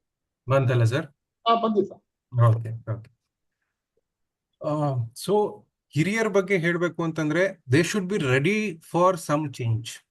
ಸ್ವಲ್ಪ ಈ change ಮಾಡ್ಲಿಕ್ಕೆ update ಆಗ್ತೀನಿ. For example ಈಗ ನೋಡಿದ್ರೆ ನೀವು stop screening sir ಮೇಲ್ಗಡೆ ಇದೆ ಒಂಚೂರು ಒತ್ತಿ ಅಂದ್ರಲ್ಲ. ಐ ಡೋಂಟ್ ನೋ, ನಾನು ಅಷ್ಟು ಟೆಕ್ ಸಾವಿ ಇಲ್ಲ, ನನಗೆ ಅಷ್ಟು ಟೆಕ್ನಾಲಜಿ ಬಗ್ಗೆ ಐಡಿಯಾ ಇಲ್ಲ. ಬಟ್ ನಾನು ಅಕ್ಸೆಪ್ಟ್ ಮಾಡ್ಲಿಕ್ಕೆ ರೆಡಿ ಇರ್ಬೇಕು. ಇಲ್ಲಾಂದ್ರೆ I want update myself. Update ಆಗ್ಲಿಕ್ಕೆ ಆಗಲ್ಲ. ನಾನು ಅದನ್ನೇ ಎಲ್ಲರಿಗೂ ಹೇಳ್ತಿದ್ದೆ. So you have to be ready to accept the change. ಸ್ವಲ್ಪ ಸ್ವಲ್ಪ ಟೈಮ್ ಕೊಟ್ಟು ನೋಡಿ. You might have new interest. ಯಾರಿಗ್ ಗೊತ್ತು, ಹೊಸದಾಗಿ ಏನೋ ನಿಮ್ಗೆ ಇನ್ಯಾರೋ ಕಲಿಸ್ಬೋದು, ಏನೋ ಹೇಳ್ಬೋದು, ಅಕ್ಕಪಕ್ಕದವರು ಈಗಿರೋರ್ಗಿಂತನೂ ಉತ್ತಮವಾಗಿರ್ಬೋದು. So be open to it. ಆ ಐಡಿಯಾ ಚೇಂಜಸ್ಗೆ ಬಿ ಓಪನ್ ಟು ಇಟ್. ಇಲ್ಲ ನಾನು ಹಿಂಗೆ ಮಾಡ್ತೀನಿ ಅಂತ ರಿಜಿಡ್ ಇದ್ರೆ ಒಂದು problematic for your own children. ಅವರು ಎಲ್ಲೋ ಕೆಲಸ ಮಾಡ್ತಿರ್ತಾರೆ, ಏನೋ ಮಾಡ್ತಿರ್ತಾರೆ, ಅಥವಾ ವಿದೇಶದಲ್ಲಿ ಇರ್ತಾರೆ. Always thinking about you. ನನ್ಗೆ ಎಷ್ಟೋ ಜನ ಯಂಗ್ಸ್ಟರ್ಸ್ ಬರ್ತಾರೆ ಟ್ರೀಟ್ಮೆಂಟಿಗೆ. One of the problem is parents ಅಲ್ಲಿದ್ದಾರೆ ಸರ್, ಆರೋಗ್ಯದಲ್ಲಿ ಏನಾದ್ರು ಹೆಚ್ಚು ಕಡಿಮೆ ಆಗೋದ್ರೆ ಹೆಂಗ್ ಶಿಫ್ಟ್ ಮಾಡ್ಬೇಕು ಅಂತ ಗೊತ್ತಿಲ್ಲ, ಇನ್ಕ್ಲೂಡಿಂಗ್ ಮೀ. ಈಗ ನನ್ನ ತಂದೆ ತಾಯಿ ಮಂಡ್ಯದಲ್ಲಿದ್ದಾರೆ, ಹೊರಗಡೆ ಬರ್ಲಿಕ್ಕೆ ಕೇಳ್ತಿಲ್ಲ. ಏನೋ ಒಂದು ಮೆಡಿಕಲ್ ಎಮರ್ಜೆನ್ಸಿ ಆಯ್ತು ಅಂದ್ರೆ ಶಿಫ್ಟ್ ಮಾಡೋದು ಹೇಗೆ, ಮೈಸೂರು ಅಥವಾ ಬೆಂಗಳೂರಿಗೆ ಹೋಗ್ಬೇಕು, ಹೇಗೆ ಕರ್ಕೊಂಡು ಹೋಗೋದು, ಈ ಯೋಚನೆಗಳೆಲ್ಲ ಬರ್ತಿರುತ್ತೆ. ಸೊ ಎಲ್ಲೋ ಒಂದ್ ಕಡೆ ನಮಗೂ ಸಮಾಧಾನ ಇರುವುದಿಲ್ಲ. So parents has to understand, okay let's trust. Second is trust. Let's trust our children and move ahead. ನೋಡುವ, ಹೋಗುವ, ಅವರಿಗೊಂದು ಭರವಸೆಯಲ್ಲಿ ಹೋಗಿ ನೋಡೋಣ. ಅಡ್ಜಸ್ಟ್ ಆಗ್ತದ ಇಲ್ವೋ ಸೆಕೆಂಡ್. ನಡಿಲಿಕ್ಕೆ ಸ್ವಲ್ಪ ಮನಸ್ಸು ಮಾಡಬೇಕು. Let us try. Try, let us try. Let us try. Let us try for the new change. Let us have positive attitude towards this. Yes, There's no need for negativity. So that things can happen in a positive way. yes, yes, yes, yes. Change can produce something positive. Very true, sir. Change some- ಆದಾಗ ಏನೋ ಒಂದು ಬರ್ಬೋದು. Yeah, we can get some new friends. Yes, Our environment will improve. People will understand us better. yes, So we need to develop that positive attitude. yes, yes, yes. Thank you, doctor. Thank you. Thank you. Thank I wanted to make it from you, get it from you. That's all. ನಿಮ್ಗೆ ಗೊತ್ತು sir, ಅದೇ ಹೇಳಿಲ್ವಾ, ನಿಮ್ಗೆಲ್ಲ ಗೊತ್ತು. Yeah, but anyway, when you say it has got value. Yeah, That's it, doctor. very Thank you, true. doctor. Thank you. See, it is open to others. Sir, Vasudevan sir. Sir, ಏನೋ ಮಾಡ್ಬೇಕು Vasudevan sir. Sir mute ನಮಸ್ಕಾರ ಇದೆ. ನಮಸ್ಕಾರ sir. ಇದ್ದಾರೆ. ನಮಸ್ಕಾರ ಕೇಳಿ ಮಾ. ನಮಸ್ಕಾರ ಸರ್. ನಾನು ಒಂದು 10 ವರ್ಷದಿಂದ ವೃದ್ಧಾಶ್ರಮಕ್ಕೆ ಹೋಗಿ ಅಲ್ಲಿ ಸರ್ವಿಸ್ ಮಾಡ್ತೀನಿ. ಹಾ. ನಮ್ಮ ಗ್ರೂಪ್ ಅವರೇ ಹೋಗಿ ಯೋಗ ಪ್ರಾಣಾಯಾಮ ಕತೆ ಹೇಳೋದು ಆತರ ಎಂಗೇಜ್ ಮಾಡಿ ಮಾಡ್ತಾ ಇದೀವಿ. ಬೇರೆಯವ್ರನ್ನ ಕರ್ಕೊಂಡೋಗಿ ಭಜನೆ ಅವೆಲ್ಲಾನು ಒಂದು ಗ್ರೂಪ್ ಕರ್ಕೊಂಡೋಗಿ ಅದು ಮಾಡಿಸ್ತಿದೀವಿ. ಪ್ರತಿ ವಾರದ ಫುಲ್ ಅವ್ರಿಗೆ ಭಾನುವಾರ ಬಿಟ್ಟು ಒಂದ್ 2 ಅವರ್ ಎಂಗೇಜ್ ಮಾಡ್ತಾ ಇದೀವಿ. ಆದ್ರೂ ಅವ್ರ ಮನ್ಸಲ್ಲಿ ನೋವುಗಳು ಇರುತ್ತೆ. ಮತ್ತೆ ಅವ್ರ ಮನೆಯವ್ರು ಪದೇ ಪದೇ ಬಂದ್ ನೋಡಕ್ಕಾಗಲ್ಲ. ಯಾವಾಗ್ಲೂ ಅವ್ರ ಒಂದು ನಿಬಂಧನೆಗಳಿದೆ ಅಲ್ವಾ ಆಶ್ರಮದಲ್ಲಿ, ಅವಾಗ ಬಂದು ಮಾತಾಡ್ಸ್ಕೊಂಡು ಹೋಗ್ತಾರೆ. ಕೆಲವ್ರ ಮನೆಯವ್ರು ಬರೋದೇ ಇಲ್ಲ. ನೋವು ಒಳಗಡೆ ಇರುತ್ತೆ. ಆ ಒಳಗಡೆ ಇರೋ ನೋವನ್ನ ನಾವು ಯಾವ ತರ ಅದು ಸಮಾನ ಮಾಡ್ಬೋದು ಅಂತ ನಿಮ್ಮನ್ನ ಕೇಳ್ತಾ ಇದೀವಿ. ಈ ವಿಚಾರವಾಗಿ ಯೂಶಲಿ ನಮ್ಮ ಹಿರಿಯರು ಓಪನ್ ಅಪ್ ಆಗೋದಿಲ್ಲ. ಯಾಕಂತಂದ್ರೆ ಈಗ ಹೇಳ್ಬೋದು, ಈಗ ನನ್ನ ತಂದೆ ತಾಯಿನೇ ಆಗ್ಬೋದು, ಏನೇ ವಿಚಾರಗಳಾದ್ರೂ ಮಗ ಎಲ್ಲೋ ಇದ್ದಾನೆ ಯಾಕೆ ಹೇಳ್ಬೇಕು, ಅವನು ಯೋಚನೆ ಮಾಡ್ಲಿಕ್ಕೆ ಚಿಂತೆ ಮಾಡ್ತಾನೆ, ಆದಷ್ಟು ಮುಚ್ಚಿಡ್ಲಿಕ್ಕೆ ಟ್ರೈ ಮಾಡ್ತಾರೆ. ಅದೇ ರೀತಿ ನೀವು ಅಲ್ಲಿ ವೃದ್ಧಾಶ್ರಮದಲ್ಲೂ ಕೂಡ ಅವರು ಅದೇ ಮಾಡ್ತಿದ್ದಾರೆ. ಮೇ ಬಿ ಟೆಕ್ನಾಲಜಿ ಸ್ವಲ್ಪ ಯೂಸ್ ಮಾಡ್ಬೋದು ನಾವು. ಅವರು ಬರ್ಲಿಕ್ಕಾಗಲ್ಲ ಅಂತಂದ್ರೆ ಫ್ರೀಕ್ವೆನ್ಸಿ ಆಫ್ ವಿಡಿಯೋ ಕಾಲ್ಸ್ ನ ಇನ್ಕ್ರೀಸ್ ಮಾಡ್ಬೋದು. Whether we can connect to them, because we are strangers. ನಾವು ಎಷ್ಟೇ ವೃದ್ಧಾಶ್ರಮದಲ್ಲಿ ನಾನು ಎಷ್ಟೇ ಹೈ ಕೇರ್ ಕೊಡ್ತೀನಿ ಅಂತಂದ್ರು ಮಕ್ಕಳನ್ನಾಗ್ಬೋದು ಅಥವಾ ಸಂಬಂಧಿಕರನ್ನಾಗ್ಬೋದು, ಸ್ನೇಹಿತರನ್ನ ರೀಪ್ಲೇಸ್ ಮಾಡ್ಲಿಕ್ಕೆ ಆಗಲ್ಲ. ಸೊ ಆದಷ್ಟು try to connect to them. ಅವರ ಸ್ನೇಹಿತರಿಗಾಗ್ಬೋದು, ಟ್ರೈ ಟು ಫೈಂಡ್ ಔಟ್ ಅವ್ರು ಯಾರ ಜೊತೆ ಕ್ಲೋಸ್ ಇದ್ರು. ಮಕ್ಕಳು ಮಾತಾಡ್ಲಿಕ್ಕೆ ಆಗ್ತಿಲ್ವಾ, ಅಕ್ಕಪಕ್ಕ ಮನೆಯವ್ರದ್ದು ನಂಬರ್ ಸಿಗ್ತದ, ಲೆಟ್ಸ್ ಟಾಕ್, ಒಂದು ವಿಡಿಯೋ ಕಾಲ್ ಮಾಡಿ ನೋಡುವ. ಅವರ ಸುತ್ತಮುತ್ತ ಮುಂಚಿನ ಜೀವನ ಹೇಗಿತ್ತು, ಈಗ ಏನು ಬದಲಾವಣೆ ಆಗಿದೆ, ಫಸ್ಟ್ ಅದನ್ನ ನಾವು ಲಿಸ್ಟ್ ಮಾಡ್ತಾ ಹೋಗ್ತೀವಿ. Then we try to recreate ಸ್ವಲ್ಪ ಸ್ವಲ್ಪ. ಅಂದ್ರೆ ತುಂಬಾ ಪ್ರತಿದಿನ ಮಾಡ್ಲಿಕ್ಕೆ ಆಗಲ್ಲ. Maybe weekly once, monthly once, special occasions connect ಮಾಡ್ಲಿಕ್ಕೆ ಆಗ್ತದ. Will use the technology. So ಈ ರೀತಿ ಕೆಲವೊಂದು ಮಾಡಿಫಿಕೇಶನ್ಸ್ ನ ಮಾಡ್ತೇವೆ. ಯಾಕಂದ್ರೆ ಥೆರಪಿ ಆಗ್ಬೋದು, ಕೌನ್ಸಿಲಿಂಗ್ ಆಗ್ಬೋದು, ವರ್ಕ್ ಆಗ್ಬೇಕು ಅಂತಂದ್ರೆ I should be in a state of acceptance. ನಾನ್ ಮೊದ್ಲು ಅಕ್ಸೆಪ್ಟ್ ಮಾಡ್ಬೇಕು ನಂಗೆ ಥೆರಪಿ ಬೇಕು ಅಂತ. ಎಷ್ಟು ಜನ ಅಕ್ಸೆಪ್ಟ್ ಮಾಡ್ತಾರೆ ಹಿರಿಯರು ನನ್ನ ಥೆರಪಿ ತಗೋತೀನಿ ಅಂತ? It's very difficult. ಅವರಿಗೆ ಜೊತೆಗೆ ಥೆರಪಿ ಅಂದ್ರೆ ಏನು ಅಂತ ಅರ್ಥ ಮಾಡಿಸ್ಬೇಕಾದ್ರೂ ಕಷ್ಟ ಆಗ್ತದೆ, ಹೌದಾ? So the only thing is we can change some behavioural modifications. ಅವರ ಬಿಹೇವಿಯರ್ ಅಲ್ಲಿ ಏನೆಲ್ಲ ಮಾಡಿಫಿಕೇಶನ್ಸ್ ಮಾಡ್ಬೋದು, ಅವರ ಹಳೆಯ ಜೀವನಕ್ಕೆ ಎಷ್ಟು ನಿಯರ್ ಬೈ ನಾವು ಅವ್ರನ್ನ ಪುಷ್ ಮಾಡ್ಬೋದು, ಅದರಿಂದ ಮೇ ಬಿ ಸ್ವಲ್ಪ ಇಂಪ್ರೂವ್ಮೆಂಟ್ ಬರ್ಬಹುದು. ಅಲ್ಲಿ ಮೊಬೈಲ್ ಅಲೋ ಮಾಡಲ್ಲ ಸರ್, ಮತ್ತೆ ಹೊರಗಡೆ ಜನನೂ ಬರೋಂಗಿಲ್ಲ, ಅವ್ರನ್ನೂ ಹೊರಗಡೆನೂ ಕಳ್ಸಲ್ಲ. ಯಾಕೆ ಮೇಡಮ್ ಈ ತರ? ಜೈಲ್ ಆಗುತ್ತಲ್ಲ ಅದು. It's very difficult. It will become a jail. ಅಲ್ಲ ಸರ್ ವಯಸ್ಸಾಗಿರೋರಲ್ವಾ, ಹೊರಗಡೆ ಹೋಗಿ ಏನೋ ತಿಂದು ಮಾಡಿ ಬಿದ್ದು ಬರ್ತಾರೆ ಅನ್ನೋದು ಅದೊಂದು. ಮತ್ತೆ ಎಲ್ಲ ಹೊರಗಡೆ ಇರೋ ಜನಗಳೆಲ್ಲ ಬಂದು ಇಲ್ಲಿ ಇವ್ರದ್ದೇನೇನೋ ನಿಬಂಧನೆಗಳಿದಾವೆ, ತುಂಬಾ ಚೆನ್ನಾಗಿ ನಡೀತಿದೆ ಶಿಸ್ತಿಂದ. ಅಲ್ಲಿ ಎಲ್ಲಾನು ಚೆನ್ನಾಗಿದೆ, ಡಾಕ್ಟರ್ ಬರ್ತಾರೆ, ಎಲ್ಲ ಆರೋಗ್ಯವಾಗಿದ್ದಾರೆ, ಒಳ್ಳೆ ಊಟ ಇದೆ, ಎಲ್ಲಾನು ಚೆನ್ನಾಗಿದೆ. ಆದ್ರೂ ಮನದಾಳದಲ್ಲಿ ನೀವು ಸ್ವಾತಂತ್ರ್ಯನೇ ತಗೊಂಡಿದ್ದೀರಾ ಅವ್ರದ್ದು, ಹೌದಾ? ಸ್ವಾತಂತ್ರ್ಯ ಇಲ್ಲ. ಈಗ ನನ್ನೇ, ಈಗ ನಾನೇ ಡಾಕ್ಟರ್ ಆಗಿ ನಿಮ್ನ ಒಂದ್ ಕಡೆ ಕೂರ್ಸ್ತೀನಿ, ನಿನ್ಗೆಲ್ಲ ಊಟ ತಿಂಡಿ ಎಲ್ಲ ಕೊಡ್ತೀನಿ, ಬಟ್ ಹೊರಗಡೆ ಬರ್ಲಿಕ್ಕಿಲ್ಲ ಅಂತಂದ್ರೆ ಕಷ್ಟ ಆಗ್ತದಲ್ಲ. House arrest. House arrest, yes. ಹೊರಗೆ ಕರ್ಕೊಂಡು ಹೋಗ್ತಾರೆ, ಯಾರಾದ್ರೂ ಎಸ್ಕಾರ್ಟ್ ಮಾಡಿ ಕರ್ಕೊಂಡ್ ಬರ್ಬೇಕಾಗುತ್ತೆ. ನಾನು ವೃದ್ಧಾಶ್ರಮದಲ್ಲಿ ಈ ತರ ಸಮಸ್ಯೆಗಳನ್ನ ನೋಡಿದ್ದೀನಿ, but there is no solution for it. ಈಗ ನಾನೇ ಅಲ್ಲ, ನೀವು ಇನ್ನೂ ಒಂದು 10 ಜನನ್ನ ಕೇಳಿ ಏನ್ ಸೊಲ್ಯೂಷನ್ ಇರ್ಬೋದು ಅಂತ, because you can't recreate the independence of going out. ಈಗ ಡಿಮೆನ್ಷಿಯಾ ಇದೆ, ಮರವಿನ ಕಾಯಿಲೆ ಇದೆ ಅವರಿಗೆ, ಅಥವಾ ಜಾಯಿಂಟ್ಸ್ ಅಲ್ಲಿ ಏನೋ ಪ್ರಾಬ್ಲಮ್ ಇದೆ, ವ್ಯಾಡ್ಲಿಂಗ್ ಗೇಟ್ ಇದೆ, ನಡಿಲಿಕ್ಕಾಗಲ್ಲ, ಬಿದ್ದು ಬಿಡ್ತಾರೆ, ದಟ್ ಈಸ್ ಫೈನ್. ಬಟ್ ಈಗ ಚೆನ್ನಾಗಿರೋರ್ನ ನೀವು ಹಿಡಿದು ಕೂರ್ಸಿದ್ರೆ, ಹೌದಾ? ಈಗ ಮೊನ್ನೆ ನನ್ನ ಅಜ್ಜಿಗೆ ನೀ ಸರ್ಜರಿ ಆಯ್ತು, ಅದಾದ್ಮೇಲೂ ನಾನು ಅವ್ರನ್ನ ವಾಕಿಂಗ್ ಸ್ಟಿಕ್ ಇಟ್ಕೊಂಡು ನಡಿ ಅಂದ್ರೆ ಸರ್ಜರಿ ಯಾಕೆ 2 ಲಕ್ಷ ಖರ್ಚು ಮಾಡಿದ್ದು? Give the independence to the ಬಾಡಿಗೆ ಇಂಡಿಪೆಂಡೆನ್ಸ್ ಕೊಡಿ. ಒಂದು ಸತಿ ಇಂಡಿಪೆಂಡೆನ್ಸ್ ಕೊಟ್ಟು ಸ್ವಲ್ಪ ಮೂವ್ ಆದ್ರೆ mind automatically relax. See we need to enable them. ಇಲ್ಲಿ ಡಿಸೇಬಲ್ ಮಾಡ್ತಿದೀವಿ ನಾವು ಅವ್ರನ್ನ, ಇನ್ನೂ ನಾವು ಡಿಸೇಬಿಲಿಟಿ ಕಡೆ ಪುಷ್ ಮಾಡ್ತೇವೆ, ಅವ್ರಿಗೆ ಇನ್ನೂ ನಾವು ಮೇಲ್ಗಡೆ ಪುಷ್ ಮಾಡಬೇಕು. ವಿ ನೀಡ್ ಟು ಸಪೋರ್ಟ್, ಹೌದಲ್ಲ? We can't disable their common rights. And very positive, very positive. Very positive. See ವೃದ್ಧಾಶ್ರಮ ನಡೆಸೋದು ತುಂಬಾ ಕಷ್ಟ, ಅವ್ರದೇ ಆದಂತ ರೂಲ್ಸ್ ರೆಗ್ಯುಲೇಷನ್ಸ್ ಇರ್ಬೋದು. ಬಟ್ ನಾನ್ ಅಡ್ಮಿಷನ್ ಮಾಡ್ಬೇಕಾದ್ರೆ ನಾನು ಇದನ್ನ ಯೋಚನೆ ಮಾಡ್ತೀನಿ ಫಸ್ಟ್, ನಾನ್ ಮಾಡೋದಿಲ್ಲ. If somebody says me this is my this thing, I will think twice. It is depends individual for their comfort. But ಅವ್ರು ಏನು ಮಾಡ್ಲಿಕ್ಕೆ ಆಗಲ್ಲ. When you take out their independence, it's very difficult, ತುಂಬಾ ಕಷ್ಟ. ತುಂಬಾ active ಆಗಿದ್ದಾರೆ sir. ಅಲ್ಲಿ ಅಡ್ಗೆ ಮನೆಗೆ ಹೋಗಿ ತರಕಾರಿಗಳು ಹೆಚ್ಕೊಡೋದು, ಮತ್ತೆ ಊಟ ಬಡಿಸೋದು, ಈ ತರ ಎಲ್ಲ ಮಾಡ್ತಾರೆ. ಕೆಳಗಡೆ ಒಂದ್ ದೇವಸ್ಥಾನ ಇದೆ, ಅಲ್ಲಿ ಬಂದು ದೇವ್ರದ್ದು ಶ್ಲೋಕಗಳೆಲ್ಲ ಹೇಳ್ಕೊಳ್ಳೋದು, ಅದೆಲ್ಲ ಮಾಡ್ತಾರೆ. ನಾನೇ ಹೊರಗಡೆಯಿಂದ ಜನಗಳನ್ನ ಕರ್ಕೊಂಡೋಗಿ ಅವ್ರ ಹತ್ರ ಎಲ್ಲ ಪ್ರೀತಿಯಿಂದ ಮಾತಾಡ್ಸಿ ಭಜನೆಗಳು ಮಾಡ್ಸೋದು, ಹಾಡು ಹೇಳ್ಕೊಡೋದು, ಅದನ್ನೆಲ್ಲ ಹರಿಕತೆ, ನಾಟಕಗಳು, ಈ ತರ ಎಲ್ಲ ಎಂಟರ್ಟೈನ್ಮೆಂಟ್ ಕಾರ್ಯಗಳನ್ನ ಮಾಡ್ತಾ ಇದ್ದೀನಿ. ನಿಮ್ಮಲ್ಲಿ ಕೈಯಲ್ಲಿ ಆದಷ್ಟು ಮಾಡ್ತಿದ್ದೀರಾ? ಹೌದು, ಮಾಡಿಸ್ತಾ ಇದೀನಿ ಸರ್. ಚೆನ್ನಾಗಿದ್ದಾರೆ ಸರ್, ಹೆಲ್ತಿ ಆಗಿದ್ದಾರೆ, ಆರೋಗ್ಯವಾಗಿದ್ದಾರೆ. ಇನ್ ಕೈಲಾಗದೆ ಇರೋರು ನೀವು ಹೇಳಿದ್ರೆಲ್ಲ ಆತರ ವೀಕ್ ಆದ್ಮೇಲೆ ಅವ್ರನ್ನೇ ಒಂದು ವಾರ್ಡ್ಗೆ ಹಾಕ್ಬಿಡ್ತಾರೆ. ಅವ್ರನ್ನ ಇಳಿದು ಹತ್ತಿ ಮಾಡೋಕೆ ಎಲ್ಲಿ ಬಿಡ್ತಾರೋ ಏನು ಅಂತ, ಕೈ ಶೇಕ್ ಆಗುತ್ತೆ, ಕಾಲ್ ಶೇಕ್ ಆಗುತ್ತೆ ಅಂತವ್ನೆಲ್ಲ ಒಂದು ವಾರ್ಡ್ಗೆ ಹಾಕ್ಬಿಡ್ತಾರೆ. ಬೆಡ್ ರಿಡನ್ ಆದ್ರೆ ಅವ್ರಿಗೆ ಒಂದು ವಾರ್ಡ್ಗೆ ಹಾಕ್ಬಿಡ್ತಾರೆ. ಹೆಲ್ತಿ ಆಗಿರೋರು ಇದನ್ನ ಸದುಪಯೋಗ ಪಡಿಸ್ಕೊಂತ ಇದ್ದಾರೆ. Good good. ನಮ್ಮ ಹೆಸರು ತಮ್ಮ ಗ್ಯಾಲಕ್ಸಿ A35 5G ಬರುತ್ತೆ ಅಮ್ಮ. ನಿಮ್ಮ ಹೆಸರು? ನನ್ನ ಹೆಸರು ರತ್ನಪ್ರಭಾ ಸರ್. ನಾನಿಲ್ಲಿ ರತ್ನಪ್ರಭಾ. ಓಕೆ ಓಕೆ, ಅದಕ್ಕೆ ಕೇಳ್ತೇನೆ, ಬೇರೆ ಏನೂ ಇಲ್ಲ. ಏನಮ್ಮ ಹೆಸರು ಕರೆಕ್ಟ್ ಆಗಿ ಬರ್ಬೇಕಪ್ಪ, ಅಲ್ಲ ಇಲ್ಲವಾ? ನಾನು ಒಂದು ಮಾಡ್ತೇನೆಮ್ಮ, ಸ್ಕ್ರೀನ್ ಮಾಡಿದ್ದೇನೆಮ್ಮ, ರತ್ನಪ್ರಭಾ ಮಾಡಿದ್ದೇನೆಮ್ಮ. ಅದು ಸ್ವಲ್ಪ ನೀವು ಇದು ಅಡ್ಜಸ್ಟ್ ಮಾಡಿ, ಅದು ಪ್ರೊಫೈಲ್ ಸ್ವಲ್ಪ ಅಡ್ಜಸ್ಟ್ ಮಾಡಿ, ಅದಕ್ಕೆ ನಾ ಕೇಳ್ತೇನೆಮ್ಮ. Okay sir.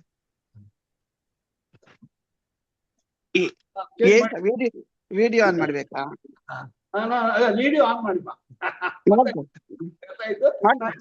ಚೇಂಜ್ ಮಾಡಿದ್ದೇನೆ, ನೇಮ್ ಚೇಂಜ್ ಮಾಡಿದ್ದೇನೆ. Thank you sir, thank you. ಸುಮಾರು ನಾನು ಒಂದು 12 ವರ್ಷದಿಂದ ಮಾಡ್ತಾ ಇದ್ದೀನಿ ಸರ್. ಇಲ್ಲಿ ಪ್ರತಿ ಶನಿವಾರ ಬೆಳಗ್ಗೆ 10:30 12:30ವರೆಗೂ ಏನಾದ್ರು ಒಂದು ಕಾರ್ಯಕ್ರಮ ಇದ್ದೇ ಇರುತ್ತೆ, ಪ್ರತಿದಿನ ಇರುತ್ತೆ. ನಾನು ಶನಿವಾರ ಎಂಟರ್ಟೈನ್ಮೆಂಟ್ ಅಂತ ನನ್ಗೆ ಕೊಟ್ಟಿದ್ದಾರೆ ಕೆಲಸ. Very active senior citizen engagement doctor. ಇಲ್ಲೂ ಇದೀನಿ ಸರ್, ವಯೋಮನ ಸಂಜೀವಿನಿನಲ್ಲೂ ಸಂಜೀವಿನಿ. In fact, ಅಲ್ಲೂ she is ಮಾಡ್ತೀನಿ. the very part and parcel of the entire, I mean, the Kannada program. There is no Thank you. Kannada program without her. ಹೌದು, ಶುದ್ಧ ಕನ್ನಡದಲ್ಲಿ ಕನ್ನಡದಲ್ಲಿ ತುಂಬಾ ಚೆನ್ನಾಗಿ ಮಾಡ್ತಾರೆ. ಹೌದು. ಮತ್ತೆ 250 ಕಾರ್ಯಕ್ರಮ ನಡೀತಾ ಇದೆ, correct. ಚೆನ್ನಾಗಿದೆ ಸರ್. ನೀವು ಬಾಂಬೆಲಿ ಇದ್ಕೊಂಡು ಇಷ್ಟು ಚೆನ್ನಾಗಿ ಒಳ್ಳೆ ಕನ್ನಡ ತುಂಬಾ ಚೆನ್ನಾಗಿದೆ ನಿಮ್ದು. ಅದೇ ನಾನು ಹೇಳ್ಬೇಕು. ತುಂಬಾ ಇಷ್ಟ ಆಯ್ತು. ಇಂಗ್ಲಿಷ್ ಉಪಯೋಗಿಸೇ ಇಲ್ಲ, ಬರೀ ಕನ್ನಡನೇ ಚೆನ್ನಾಗಿ ಮಾತಾಡಿದೀರಾ. ನನ್ಗೂ ಒಂದು ಕಾರ್ಯಕ್ರಮ ಮಾಡ್ಕೊಡಿ, ಇದೆ ವಯೋಮನ ಸಂಜೀವಿನಿನಲ್ಲೇ VMS ಸ್ಫೂರ್ತಿ ಅಂತ ಮಾಡ್ತಾ ಇದ್ದೀನಿ. ಗುರುವಾರ 4 ಗಂಟೆಯಿಂದ 5 ಗಂಟೆವರೆಗೂ ನಂಗೊಂದು ಕಾರ್ಯಕ್ರಮ ಕೊಡಿ. ಯಾವ್ದಾದ್ರು ಒಂದ್ ಒಳ್ಳೆ ವಿಷಯ ತಗೊಂಡು. ಚೆನ್ನಾಗಿತ್ತು ಸರ್ ನಿಮ್ ಕಾರ್ಯಕ್ರಮ, ತುಂಬಾ ಚೆನ್ನಾಗಿತ್ತು. ಒಳ್ಳೊಳ್ಳೆ ವಿಷಯಗಳ ಇದ್ವು. ಈ ತರ ಯಾರು ಮಾಡಿರ್ಲಿಲ್ಲ, ಈ ವಿಷಯ ಮಾಡಿರ್ಲಿಲ್ಲ. ಚೆನ್ನಾಗಿತ್ತು. 100% ಕನ್ನಡ ಮಾಡಿದ್ದಾರೆ ಅವರು. ಅದೇ ಆದಷ್ಟು ಪ್ರಯತ್ನ ಮಾಡಿದ್ದೇನೆ ಸರ್. ಅದು ಕೆಲವೊಂದು ವಿಚಾರಗಳು ಮಾತಾಡ್ಲಿಕ್ಕೆ ಕಷ್ಟ ಆಗ್ತದೆ, ಬಟ್ ಆದಷ್ಟು ಪ್ರಯತ್ನ ಮಾಡಿದ್ದೇನೆ. ಹೌದು. ಇವನ್ ಇವರ thank you sir. Kannada. Thank you. That's great. Yes. Mostly it is in English. I don't blame anybody for that. No, houdu sir. Our comfort, it's fine. It's their comfort. Yeah, correct. And that daily we are only doing like that. That is the whole problem. Yes. Where ಯಾರಾದ್ರೂ ಮಾತಾಡ್ಬೇಕಮ್ಮ? ಬೇರೆ ಯಾರಾದ್ರೂ any doubts ಇದೆ? ಬೇರೆ ಯಾರು ಹೇಳಿ sir. Hanumayya sir. Hanumayya sir. Hanumayya ಹೇಳಿ sir. Sir ಹೌದು sir, ನಮ್ದು ಮನೆ ಮತ್ತು ಪರಿಸರ ಬದಲಾವಣೆ ಎಷ್ಟು ಎಫೆಕ್ಟ್ ಆಗ್ತದೆ ಅಂತ ನಮ್ಮ ತಾಯಿಯವ್ರಿಗೆ ನಾವು ಗೋರಖ್ಪುರ್ ಟ್ರಾನ್ಸ್ಫರ್ ಆಯ್ತು ಅಂತ ಒಟ್ಟೆ ಕರ್ಕೊಂಡು ಹೋಗಿ ಸರ್ ಒಂದ್ಸರಿ. ಅಲ್ಲಿ ಹೋದಾಗ ಪಾಪ ನೀವ್ ಹೇಳ್ದಾಗೆ ಅವ್ರಿಗೆ ಕಮ್ಯುನಿಕೇಟ್ ಮಾಡ್ಲಿಕ್ಕೆ ಕನ್ನಡದವ್ರು ಸೋತ್ಬಿಟ್ರೆ ಯಾರು ಇರ್ಲಿಲ್ಲ. ಜೊತೆಗೆ ನಮ್ಮ ಮಗಳು ಒಟ್ಟಿಗಿದ್ರು ಅವಳ ಭಾಷೆನೂ ಮತ್ತೆ ಹಳ್ಳಿಯಿಂದ ಬಂದ್ ನಮ್ಮ ತಾಯಿ ಭಾಷೆನೂ ಹೊಂದಾಣಿಕೆ ಆಗ್ತಿರ್ಲಿಲ್ಲ.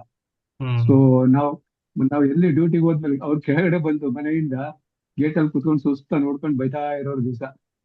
ಮತ್ ನಮ್ಮವ್ರು ಯಾರ ಬಂದ್ರೆ ಏನ್ ಹೇಳ್ತಾ ಇದಾರೋ ನಿಮ್ಮ ಇವರು ತಾಯಿ ಅಂದ್ರೆ, ಅವ್ರು ಏನು ಹೇಳ್ತಾ ಇಲ್ಲ ಸರ್, ಬೈತಾ ಇದ್ದಾರೆ, ಊರಿಗೆ ಕಳ್ಸ್ಕೊಡು ಅಂತ ಹೇಳಿದ್ರು. ಮತ್ 1 ತಿಂಗಳಾದ್ಮೇಲೆ ವಾಪಸ್ ಅಲ್ಲಿ ಹೋದಾಗ ಅವ್ರೇನ ಅಂತ ವಿಶೇಷ ಏನಿಲ್ಲ, ಮಾಳಿಗೆ ಮನೆ, ಅದು ಸುತ್ತಮುತ್ತ ಆಡು ಕುರಿ ಜನ ಅಷ್ಟೊಂದು ನೋಡಿ ಖುಷಿ ಆಗ್ಬಿಟ್ಟು ಭಾರಿ ಸಮಾಧಾನವಾಗಿದ್ರು. ಭಾರಿ ಇಂಪ್ಯಾಕ್ಟ್ ಆಗ್ತದೆ ಸರ್ ಬದಲಾವಣೆ, ತುಂಬಾ ಅವ್ರಿಗೆ ಪರಿಚಯ. ಹೌದು,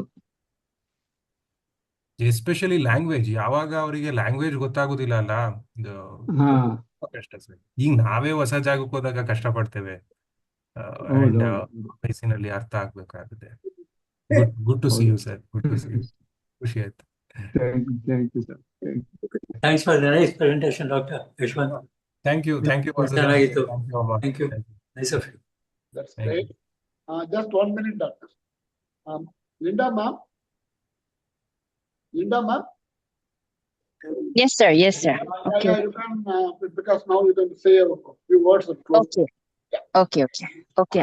Thank you so much, sir, for the very comprehensive session, and to all the participants for the active participation. The session has ended and it will soon be uploaded in YouTube. Thank you. Thank you. Thank you, doctor. God bless you. Thank you. Soon we'll meet in English program also, doctor. We also conduct English programs. Okay. Alternate week. 1 week it is in Kannada, another week in English, the same time.